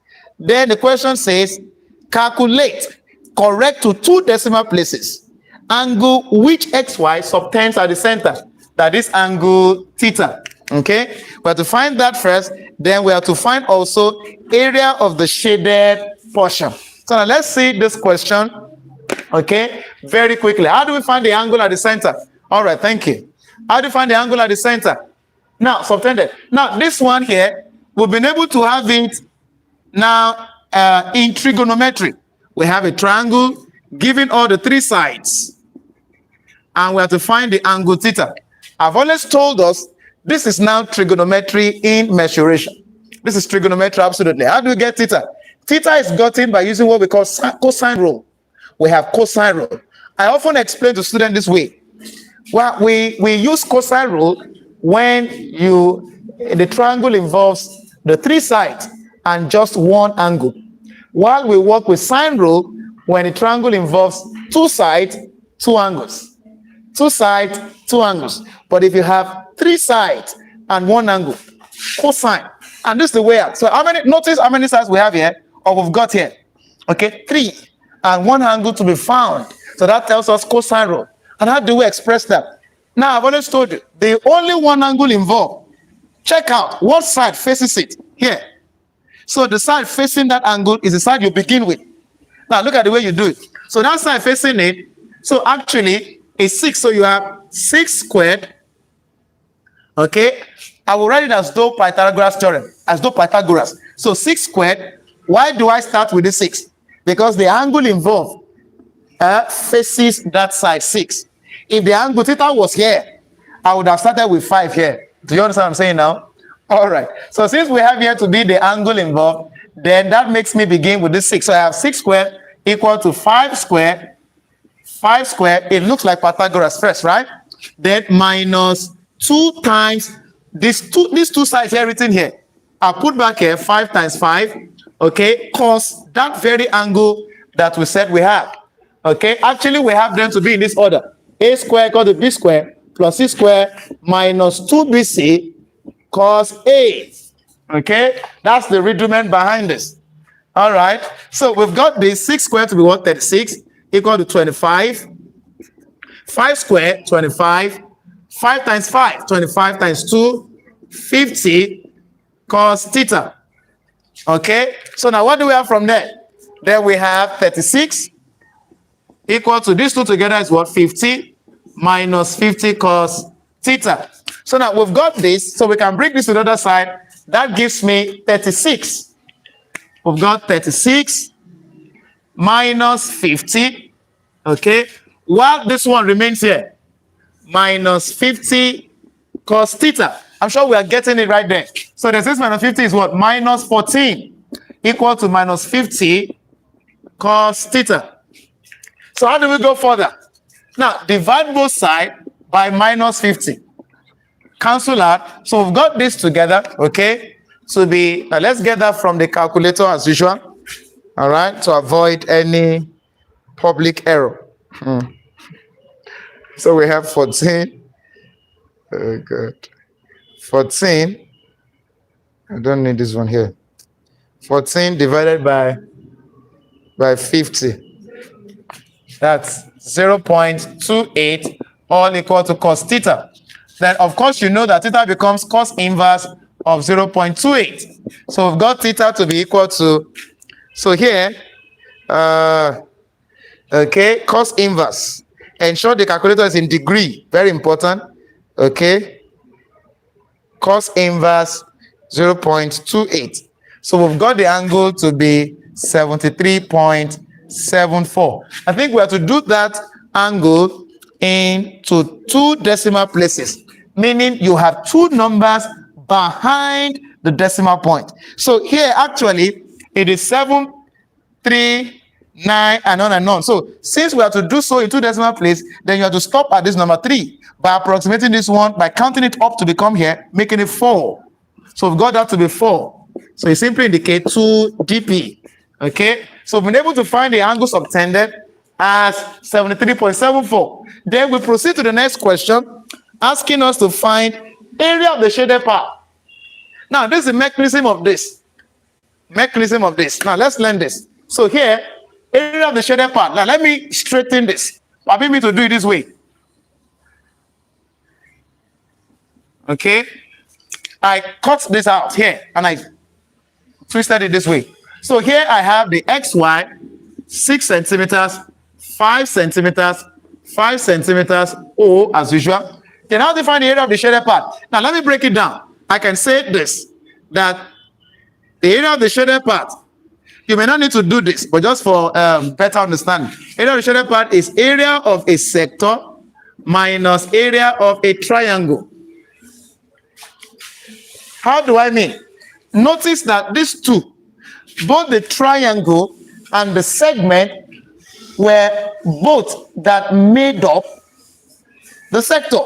So that means that technically, if I subtract the triangle away from that sector, I should have the segment left. So area of this segment is area of sector minus area of triangle. That's the mechanism behind segment. Segment as a shade does not have its own formula, as it were. Now, here we have, okay, so I can say that area of segment is equal to area of sector now. Now, let me put that directly. Area of sector is theta over 360 times pi r squared, okay, minus area of a triangle. There are categories of, there are cases or different approach to finding the area of a triangle. Well, about 3 of them. We have that of the hero's formula, where the 3 sides of the triangle are involved, which we have here as well. We can actually use base and the height, half base and height. Okay, but here we do not have the height of the triangle, even though we may find it. Okay, then also we have what we call when you have 2 sides and an angle in between them, which we just got the angle between them now to be 73.74. 73.74. So I can work with this one, giving 2 sides of the triangle and an angle in between those 2 sides. And that tells us that to be half RAB. The 2 sides are AB. So since the 2 sides here are radius, so I'll say half RR, that gives us half R squared. Sine theta. So that's the way out to find the area of a segment.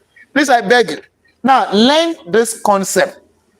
Get other questions from other year, solve questions on segment, and be confident, and you will solve that tomorrow. Okay, while I solve statistics, and just ensure that you wait till the very end of the class. Okay, the best, as we say, is reserved for the very last. Okay, all right. So now we have, moving further, angle at the center. We just got that to be 73.74 over 360 times pi 22 over 7 times the radius 5 squared. That gives me 25. Okay, minus half times r. Radius also tells me 5. 5 squared, 25 sine 73.74. Okay, so we've got that. Now you can actually do this directly with the calculator, but ensure that your steps are well, aligning. So what do we do? Now you can do it to multiply all the numerators together. Then you do that by multiplying the denominators separately. Okay, so we've got, I'm doing the numerators together first. 73.74 to multiply 22, multiply 25. So we've got that to be 40,557 to divide 2520. If you're conversant with mathematics, you understand what I'm talking about. 360 times 7. Okay, you can actually confirm that. Okay. Do the same thing here, over 1 over 1. So I have 25 sine 73.74. So we've got that to be 24 to divide 2. So moving further, let me do that here. So I'll divide this first. So I have 40,557 to divide 2520. Okay, so this division here, we've got that to be 16.09 to subtract here without disturbing your calculator. Please, that is 12.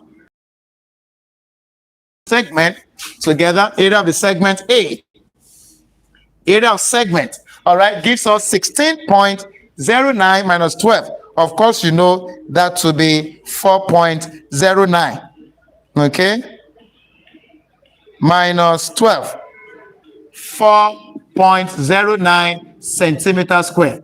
So I've been able to solve questions pertaining to segments. Okay, please expect all of these questions. Now let me take just 2 more questions and we round up the segment. Okay, one to validate this measuration, then 1 more on statistics. That ends this class. Okay, but that should not end. That should begin your own study right there. I've just been able to give us the concept. So you go with those concepts and, to revalidate them. All right, so we will solve another one, 2015. Then we'll move to statistics, just 1 question, then we end the section. We end it, we call it a day. Just ensure you are connected. And you are not just looking at the board, you are actually following. Perhaps you have your book solving there. Okay.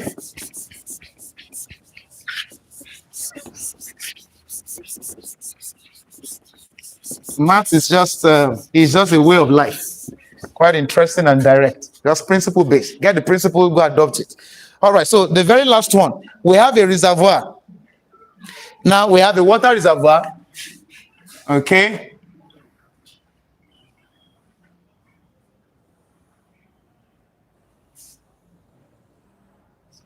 We have a water reservoir. Now, this is a question. A water reservoir in the form of a cone mounted on a hemisphere is built such that the plane face of the hemisphere fit exactly to the base of the cone, and the height of the cone.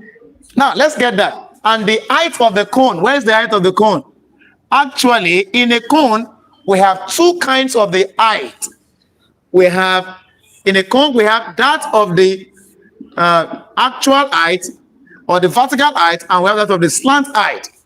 But if we mean to say the slant height, the adjective slant will be used rather. But if we mean that If we're just told height, that implies the actual vertical line. Now, let's get back to the question. If, and the height of the cone here, the height of the cone here is 6 times the radius of its base. Is 6 times the radius of its base. The question is, what is the radius of the base? We're not given. So let the radius still be r. So why we now say the height is 6 times that radius? So that means I can say that the height will be 6r. 6 times whatever that base radius is. Meaning that if the base radius was 2, the height would have been 12. If the base radius was 1, height would have been 6. If the base radius was whatever value, the height would have been 6, multiplied by the base radius. So we've got that. And let's proceed. Letter A, illustrate this information in the diagram. We just did that. Okay, we just did that. Illustrate in the diagram. B, if the volume of the reservoir, okay, this is referred to as a composite shape. Volume of the reservoir is 3, so we've got the volume to be 333, okay, whole number, 1/3 pi meter cube. Okay, pi meter cube. Calculate, correct to the nearest whole number. Okay, we have to find, number 1, volume of the hemisphere. Notice this one here. The volume we've got here is actually the volume of the composite shape. It's the volume of the composite. Okay, now here we have to find the volume of the hemisphere segment alone. Now the second question says the total surface area of the reservoir. So now let's get it one after the other. Okay, the first one, volume of hemisphere. Volume of hemisphere. Now recall this. Volume of hemisphere, of course you know, a sphere is a round solid figure. Okay, such that if I cut it into equal half, we have what we call hemisphere. Hemisphere, such as this. Okay, we have an hemisphere such as this, such that we have analysis, we have the radius this way or also this way. Okay, however the case, both represent the radius. Okay, and volume of a hemisphere is calculated as 2/3 pi r cube.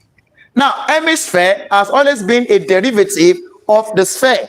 So that means if the hemisphere was this volume, the whole sphere would have been multiplied by 2. That's 4/3 pi r cube. So this is the formula to calculate volume of a sphere. While the volume of an hemisphere will be half of this. Because we understand that hemisphere is exactly the half of the sphere.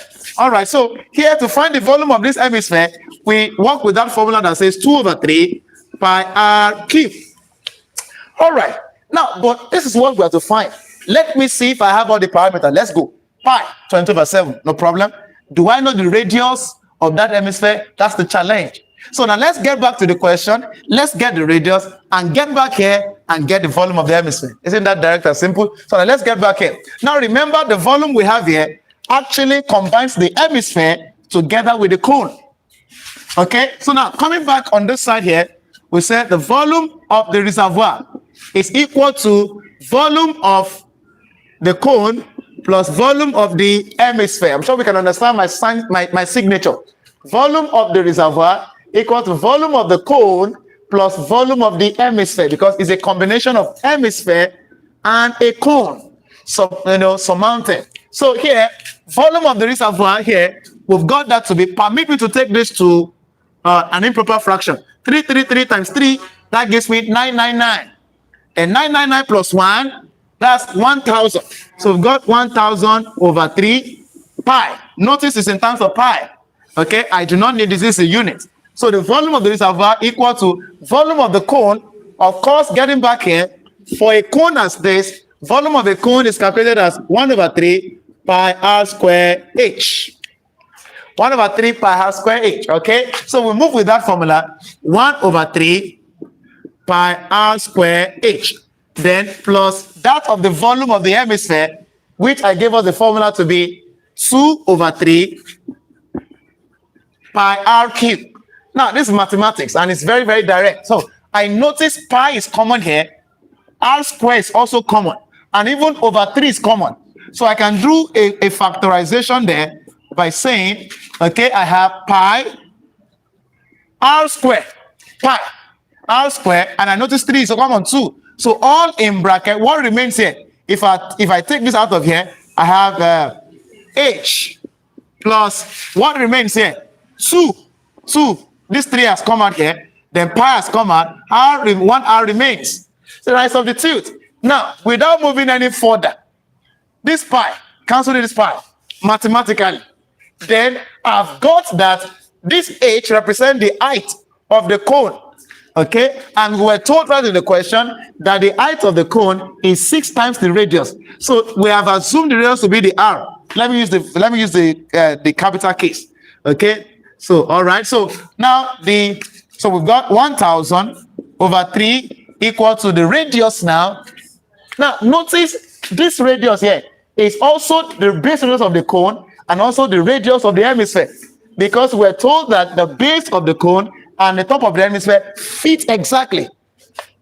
All right, so we've got that r square now, r square over 3 bracket h. Now, let me make it in terms of r. All right, so that's 6r plus 2r. Okay, so we've got all the variables now to be r. So we have, in fact, this 3 can also even go out from here. This 3 can also go out, okay, to shorten our process or procedure. So I've gotten that out.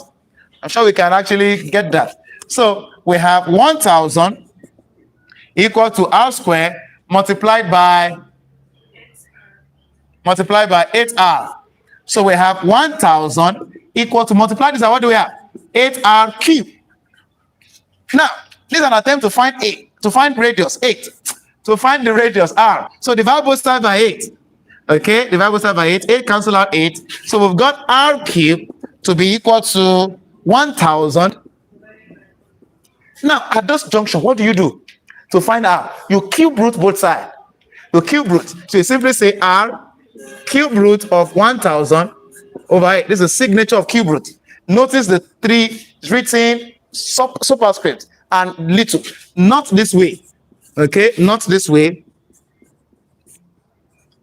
This implies sword. This is root. This is sword rather. This is 3 multiplying it. But this is cube root here.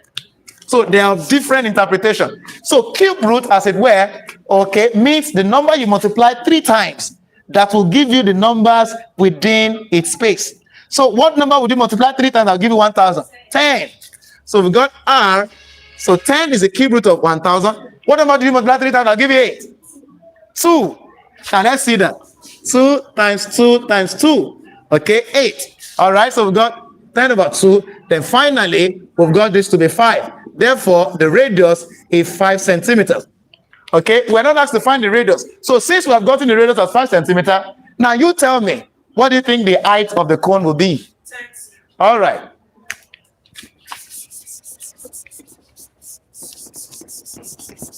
Now, moving further, we are asked to find the,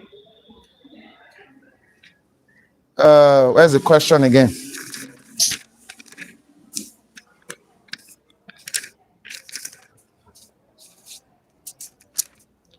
Okay, well, so I have to find the volume of the hemisphere. So I can recall now. Volume of the hemisphere now. Since I know the formula the other time, 2 over 3 pi r cubed. Then I haven't gotten r as 5. I can implant that. Remember, that was the cost of the whole of this calculation. We could have gotten the volume here if we had gotten the r at the first place. So the whole of this process was just to give us the r, which is we just got that. So we implant that here because volume of the hemisphere to be equal to 2 over 3 times 22 over 7 times the radius is what? 5 times 5 times 5. Okay, I'm sure we can get that very well on the camera stand there. Okay, I want to believe so. Audibility and visibility are crucial. Okay, don't need this.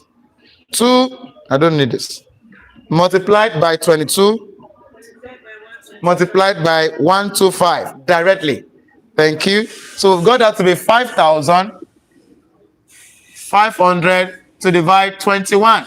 So volume of the hemisphere, VH, becomes divided by 21. So we've got that to be 261.904. Remember, we have to do so in 2 decimal places. So that becomes here. Can 4 count up to 0? No. So that gives us back volume of the hemisphere to become 261.90.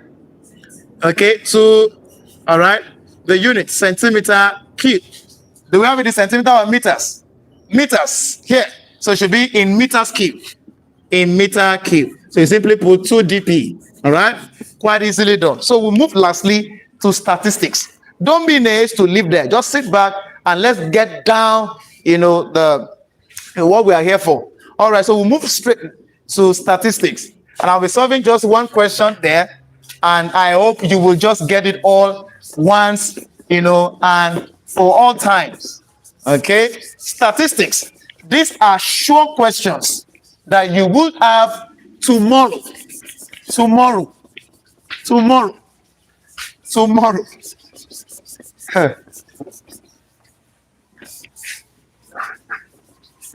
I'm sure the hi-mark students are listening to what I'm talking about.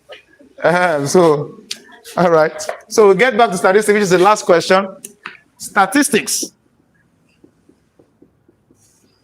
Now, statistics has just been one way. So I'll be solving just one. And that's going to be on group analysis, group data. Group data. Okay.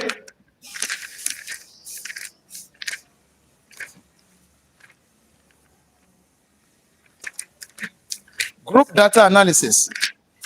Now we have a question.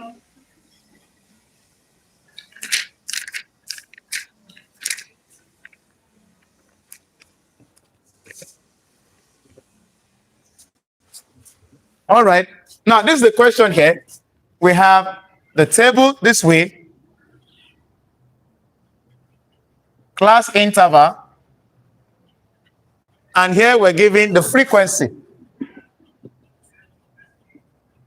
The frequency, then we've got the group to be 60 to 64, 65 to 69, 70 to 74, 75 to 79, 80 to 84, 85 to 89. Let's see the number they've stopped. Okay, 90 to 94. Then 95 to 99. Okay, and the frequencies are respectively 2, 3, 6, 11, 8, 2, 8, 7, 2, rather, 8, 7, 2, 1. Now, this is simply the question. Okay, you may confirm this from 2012. 2012, question number 10. Okay, now looking at the question right there on the board, that's exactly how the question is coming to us. The table shows the distribution of marks scored by students in an examination. Calculate correct to 2 decimal places the mean standard deviation. So while I solve this 2, I will just have to solve other things. I will use this one stone to kill several birds on statistics, and we end the class. All right, so here now let's go with the question first. We have to find, most of the times they could give you the question in form of the discrete values, where you are to put that in such form as this, using the tally system, tally numbering system. But here they've been able to give us in such group analysis as this. So what we do is very, very expedient. Now let me expand this because this takes space. Okay. So I have the first thing, I want to prepare the frequency table.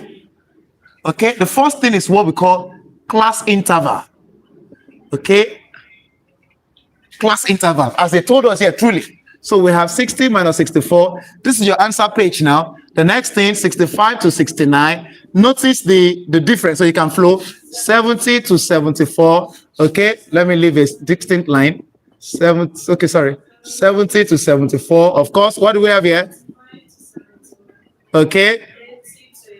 80 to 84. What about here? Okay, we're following here. What about here? I can assume you're getting it correctly over there. Okay, 90 to 94. Then the last one, 95 to 99. Then what follows immediately, okay, is the frequency, if not tally. Okay, now if it involves tally should be the next tally system, where you have such as this 1, 2, 3, 4. The fifth one crosses, you begin again 1, 2, 3, 4. The fifth one crosses. This is tally precedes the frequency.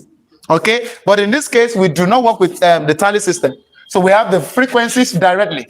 So we insert them. We have 2, 3, 6, 11, 8, 7, 2, 1. 11, 8, 7, 2, 1. Now, what follows immediately is always class mark. Class mark. Class mark is represented as X. Class marks. Please, I beg you, just learn the concept here. You would work these things tomorrow. Tomorrow is your exam. So how do we get the class mark?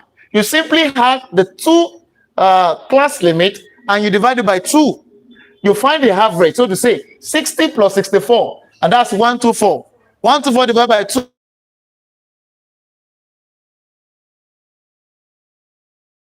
27. Add 5 to this one. 82. Add 5. Okay, add 5. Add 5. Simple and interesting.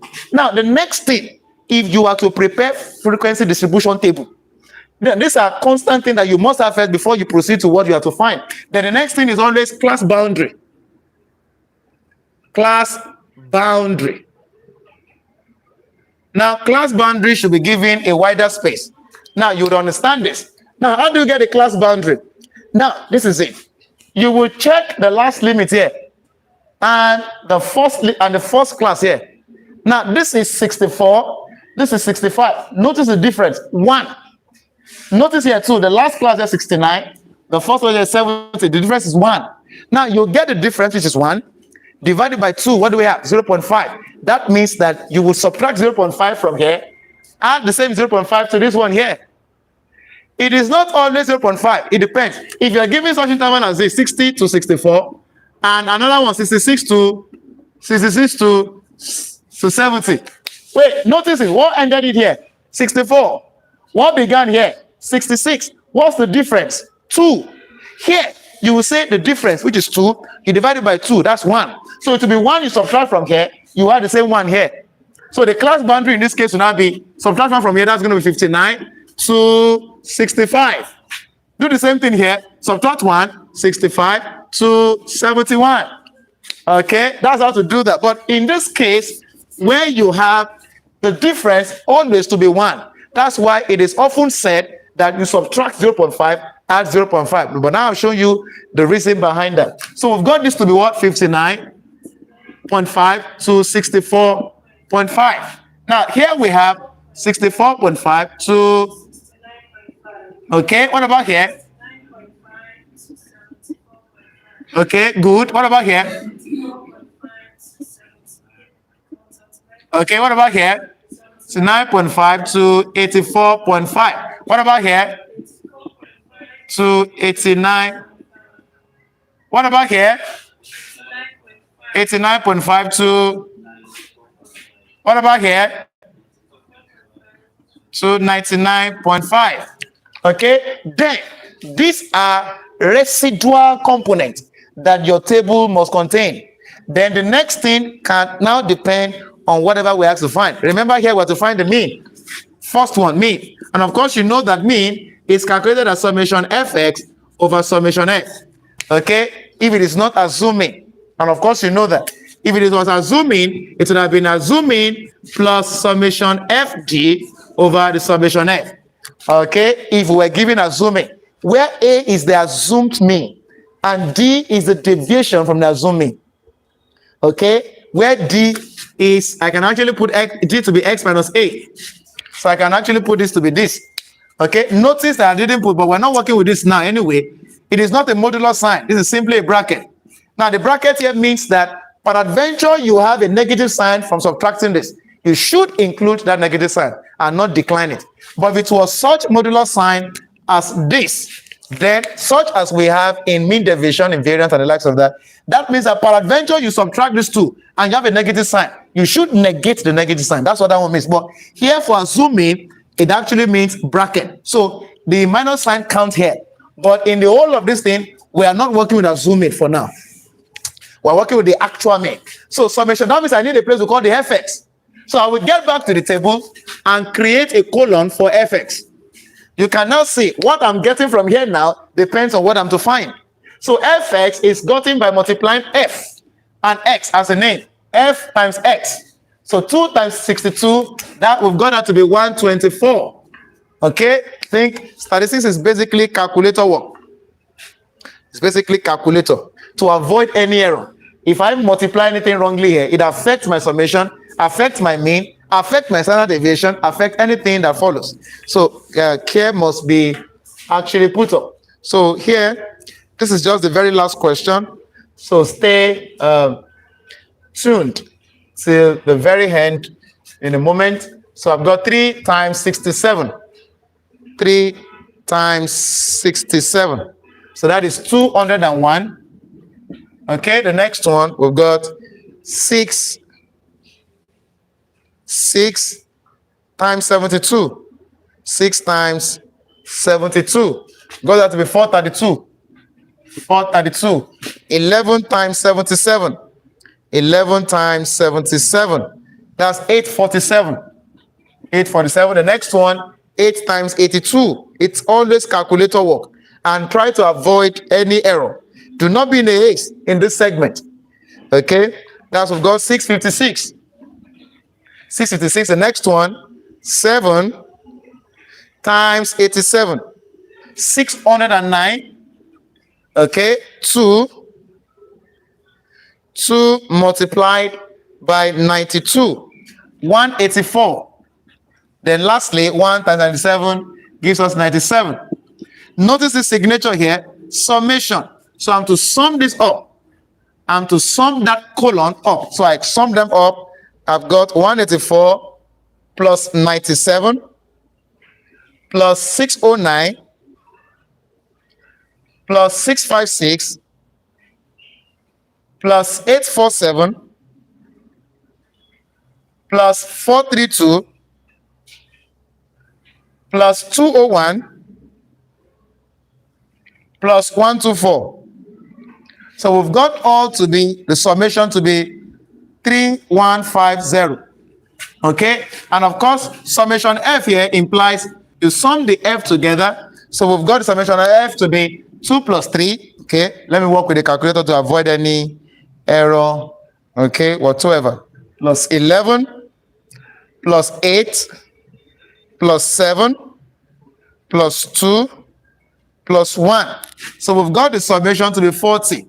So summation fx, which is equal to 3150 over 40. So we quickly divide this. What do we have?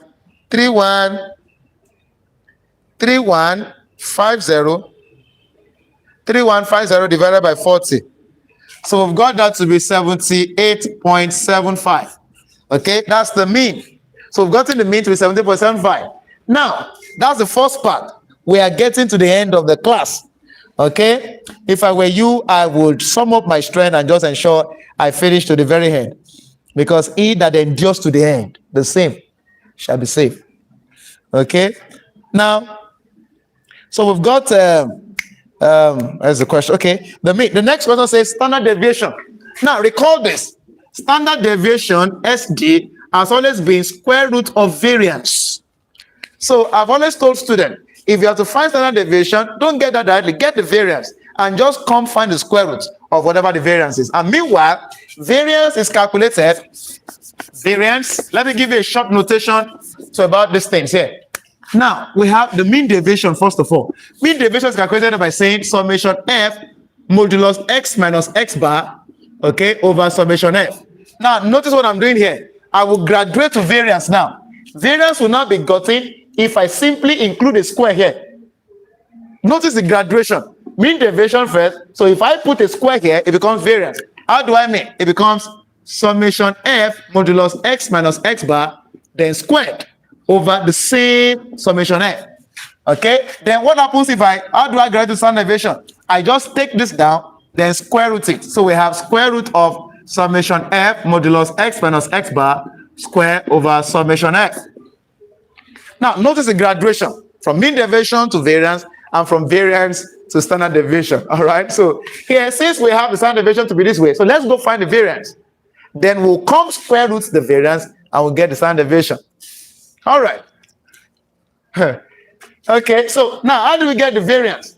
Notice the parameters that makes up the variance. Here, notice it. I have this to be modulus, unlike what I told you earlier to be bracket in assuming. But here modulus, so I need a place to call x minus x bar in the table. So let me go create that column, x minus x bar. Let me modulus, right? I have this. Now, I have not gotten there enough. Then I still need a squared version of that same thing. So let me square it again. So that means my table should be very lengthy. So x minus x bar, then squared. Notice I still have another variable there. Notice I'm here to multiply with f. Quite interesting. Just go by the principle, that's all. So here I'll create another column again. Another column where it will be multiplied by f. X minus x bar, but still squared. So I think I suggest, except we have something else. But for now, okay. So here, now let me do this here directly. Now let me give you a very smart way in doing this thing here. Don't do this side down here first. That takes your time. Okay, whatever you get here, square it immediately. Put the answer here. And whatever you're supposed to put here, write it down, but multiply by f2 directly. Then you get this place here. Okay, that's the way out. Now let's get down. Let's get down there. Okay, with your calculator. With your calculator. So we've got here x minus x bar. The class mark is always the x. While the x bar remains is constant. So let's go. Notice the sign modulus. The sign modulus here means that if you have anything at any time to be negative, you simply negate it. You simply do without the negative sign. That's what the sign modulus implies. Okay? Just permit me. Let me get myself hydrated.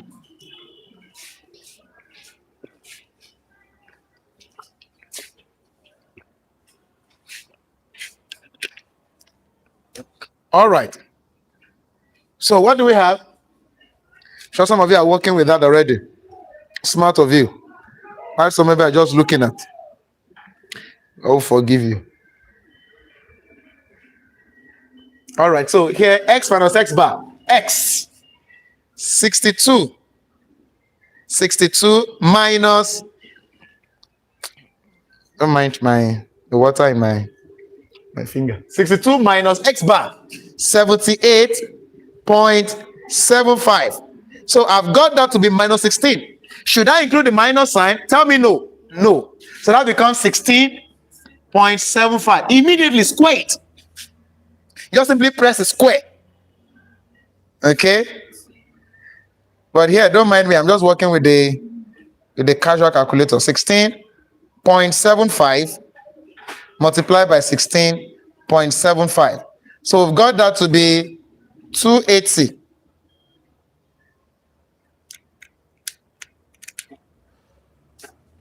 280.6.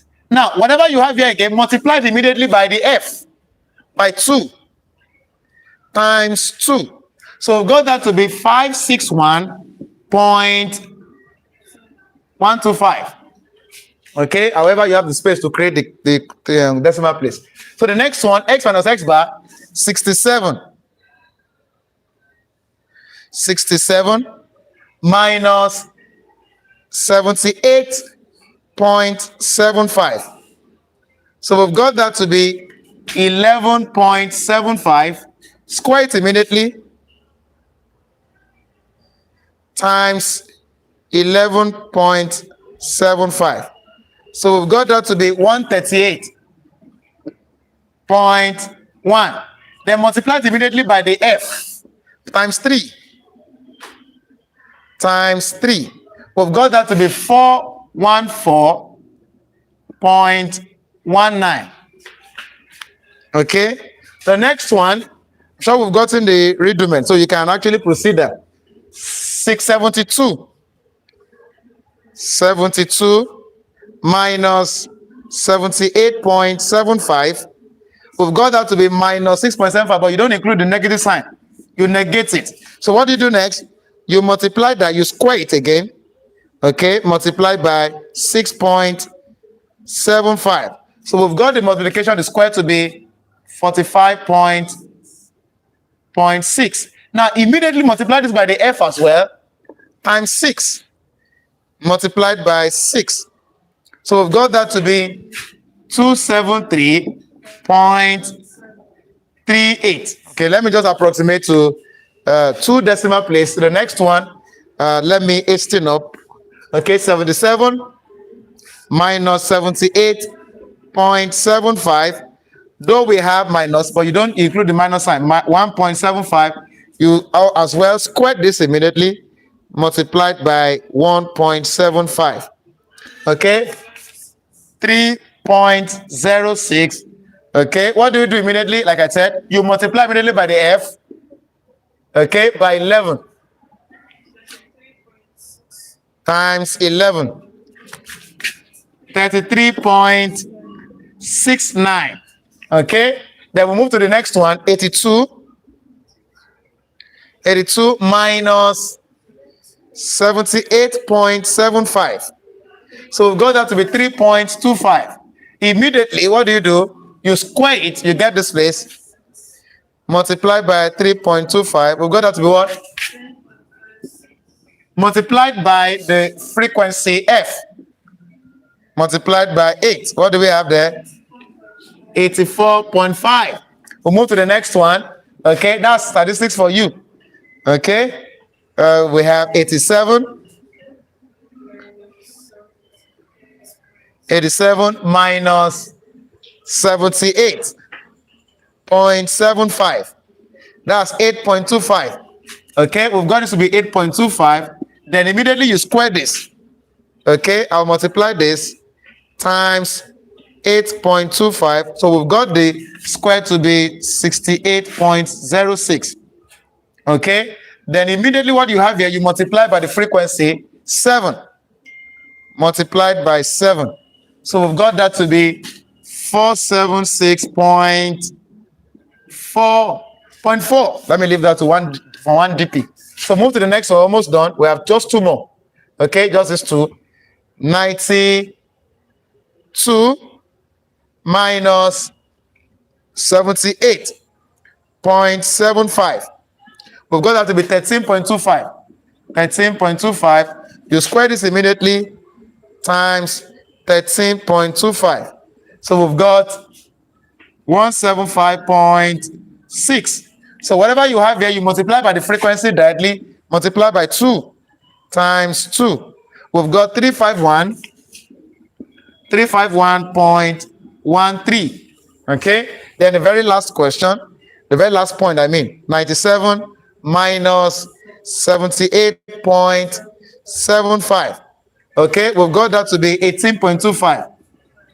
Then you square this as well. Okay, let's square this. What do we have? Times 18.25. We've got that to be 333.1 dp. Right? Immediately, what do we have? You multiply by the frequency. That's exactly the same. So we've got 333.1. Okay, so we get back to our variance here. The variance here. So we're going by the formula. So the variance becomes summation of this one here. And let's get back to the column and sum these things up. Let's go sum all this up. Then that becomes almost the final answer.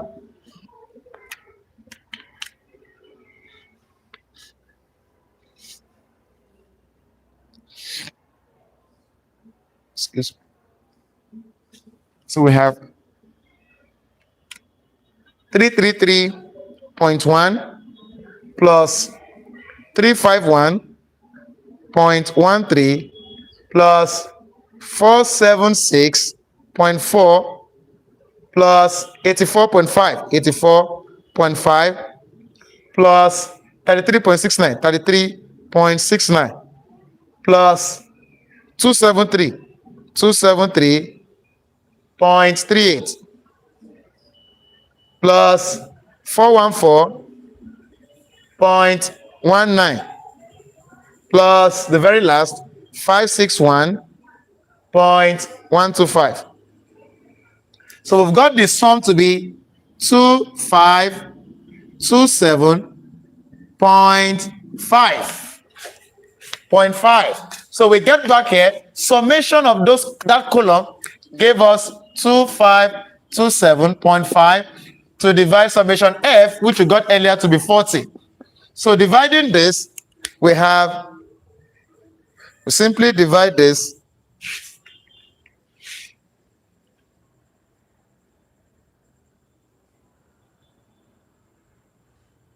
okay, what we've got there divided by 40. So that gives us 63.2. So if the variance has just been gotten as 63.2, then how do we get the standard deviation? Finally, we simply say square root of the variance, which is 63.2, square root. And that gives us a very final answer. Square root of 63.2. So that gives us 7.95. Okay, if we have to leave it in 2 decimal places. So we've been able to find the mean, variance, in fact, standard deviation. But that's all about the question in this aspect. Now, what if we are asked to find tomorrow mean, mode? Okay, so we just did mean, perhaps mode and median. Okay, time will not permit me to go into cumulative frequency curve, okay, and the histogram. But I just hope if I would work on the mode and the median, it will be, substantial enough to help us, in the exams tomorrow. All right, you'll permit us for the sake of time. So while I just work on the mean has been gotten, work on the mode, But eventually we have to find the mode. Okay, if we are asked to find mode for a group data, mode is calculated by saying L1 plus data 1 over data 1 plus data 2 times the class week. Okay, if we are asked to find the mode, now learn that formula, and I will tell you what each of those terms or the variables there stands for. Now, to find the mode, you simply say the lower class boundary of the modal class plus the change in the frequency. I will explain data 1 here of the frequency of the modal class and the one above over data 1 plus data 2 times the class width. Now, here, the mode, and let me go in details now. The L1 here means lower class boundary. Notice the colon here. We have class boundary where we have the lower class boundary, upper class boundary, lower class boundary, upper class boundary, lower class boundary, upper, and so on and so forth. So now we have lower class boundaries. So also we have upper class boundaries. So this L1 being lower class boundary, which of the lower class boundaries do we have to work with? That's why I mentioned lower class boundary of this class here, of the modal class. So how do you know the modal class? You come to the frequency, check the highest number. Of course, you know that mode simply means the number with the highest frequency, right? So now here, since we have the highest frequency to be 6, so the class that belongs to 11. So the class of this 11 becomes the modal class. So if you are talking about anything in the modal class, you're talking about anything in this same class. So here, the lower class one of the modal class tells us, let me indicate that, modal class. So this is the lower class one of the modal class, right? So we've got that to be 74.5 plus, this is just a way of interpreting it. You may have another symbol for it right there, but right here, now this symbol would also definitely mean your own symbol. And let me explain. Data 1 here means frequency of the modal class minus frequency above the modal class. Okay, so however symbol that you are working with there, now check it, you discover that it's still the same, procedure. So data 1 means frequency of the modal class minus frequency above it. So who can tell me data 1? Type it in the comment section. Let me see you type it there. So we have 11 minus 6. That gives us 5, right? Data 1 also tells us 5. Data 2 will now be below it. Data 1 was above it. Data 2 will now be below. So you say frequency of the modal class minus frequency below. So 11 minus 3 is what? 11 minus 8 is 3. I've done the subtraction already. Okay, then C here talks about the class width. That is the difference between the upper class boundary and the lower class boundary. Notice you don't get the C from here, otherwise you will short get it.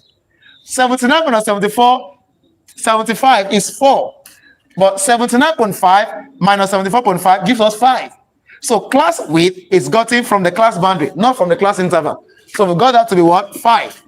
Then we say that the mode becomes 74.5 plus 5 over, this is 8 times 5. Okay, 5 times 5, 25. Don't mind me. 25. So we simply go there. Okay, we have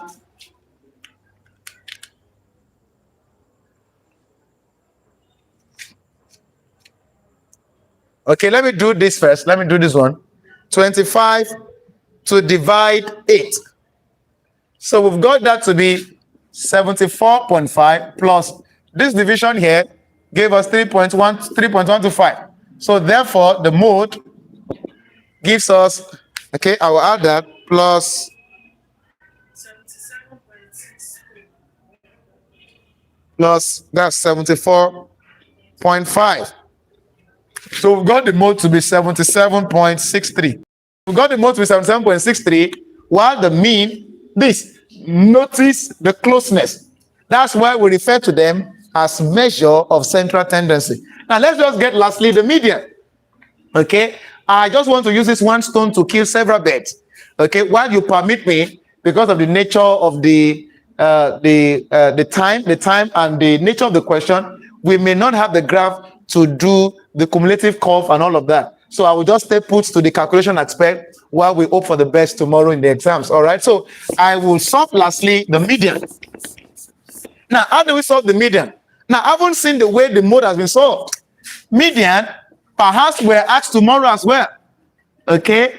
Median is calculated also by N1 in bracket N over 2 minus big F. I will tell you big FB over small f, okay, times C. Now, let me give you time to regurgitate this. Okay, L1 plus, open a bracket, N over 2 minus capital letter F subscript B over small f subscript M, close the bracket, class width. Now, what does the L1 here stand for? The lower class boundary now of the median class. The other one was mother class. But here we're dealing with median, so that's the lower class boundary still, but of this class now, this median class. Then N here implies the sum of the frequencies. Then this FB implies cumulative frequency before. That's why the B is put here. At least that B will spike your remembrance, your cognitive, ability to remember. Okay, cumulative frequency before. Then this FM means frequency of the median class, and C remains the same class width. So now let's proceed here. The median. Now, we got the modal class directly, but median class needs to be calculated for. So now let's calculate for the median class. Now, for the median class, we know what we call the cumulative frequency, CF. We know what we call the CF. Okay, I need the CF. Now, here, I would, CF is gotten from the F. CF means cumulative frequency. So what's the first F there? 2. So I get the first number 2. I add it to the next frequency, 5. Quite interesting. 5 plus the next frequency, 11. 11 plus the next frequency, 22. 22 plus the next frequency, 30. Correct. 30 plus the next frequency. I've got some intelligent students in the studio here. 37 plus 2, 39. And 39 plus 1, 40. Notice the last number here would always be the sum of the frequency. So that means we're on the right track. Now, what do we do from there? We get the median class by saying, I think I can erase this. I get the median class. The median class gives me N over 2 CH position. Okay? Now, N over 2 CH position, where N is the sum of the frequency as we said earlier. So N here, 40. So we got 40 over 2 CH position. What does that imply? 40 over 2 is 20. So we have 20th position. So that means that the median class is belongs to the 20th position. That's what it means. So we will now get back to the CF. Okay, we'll not get back to the CF. I will now check for 20. I will check for 20. Oh yeah, let's get back. Starting from here, can I find 20 here? No. Can I find 20 here? No. Can I? Can I? Yes. Yes. But can I also here too? Yes. But since I can get here first, so I stay put here. So here becomes the median class. But coincidentally, anyway, the median class happens to be the modal class. But not in all cases. There are some cases where you have the modal class and the median class to be on different classes. Okay, but coincidentally. All right. Now, I wouldn't be able to identify that. L1 now becomes the lower class boundary of the median class, which happens to the same 74.5. So we've got that 74.5 plus, and some of the frequency, that's 40 over 2 minus FD. I think I said that earlier, to be cumulative frequency before the median class. So let's go do that. Now, where's the median class? Look at the median class. Tell me the cumulative frequency before it. 11, okay? 11 all over FM. What was it said to become? To be, rather. Frequency of the median class. Now, let's go. What's the frequency of the median class? 20. 11. This is the median class. So, frequency of that class is 11. So, that becomes 11. This is FM. Then, class width remain 5. Then, finally, we've got 74.5 plus 40 over 2 is 20. So, we have 20 minus 11 over 11 times 5. So, we've got 74.5 plus 20 minus 11 is 9. 11 over 9 times 5. Okay, that becomes 45 over 11. So we have 74.5 plus, okay, let me get that to avoid unnecessary error. Okay.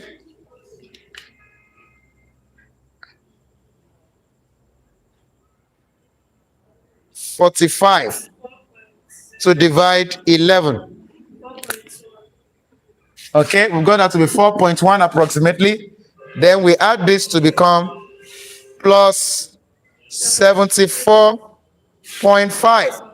So that gives us 78.6. 78.6. Notice the consistency. The mean we got earlier, the mode we got not too long, and the median closely related. That confirms they are indeed measurement or measures of central tendency. So with this very single question of statistics, I've been able to solve quite divergent, kind of questions, perhaps except for the graphical illustrations of statistics, which we do not have sufficient parameters, okay, or the medium to express that. But for the now, I'll put a stop here, and I wish each one of you all the very best in your exams tomorrow. Thank you, and have a wonderful night tonight. I love you all. All right. So just do well. Don't leave that. Don't leave that point. Okay. Without having to subscribe to this channel. If you actually find this channel, helpful, please do well to subscribe to it.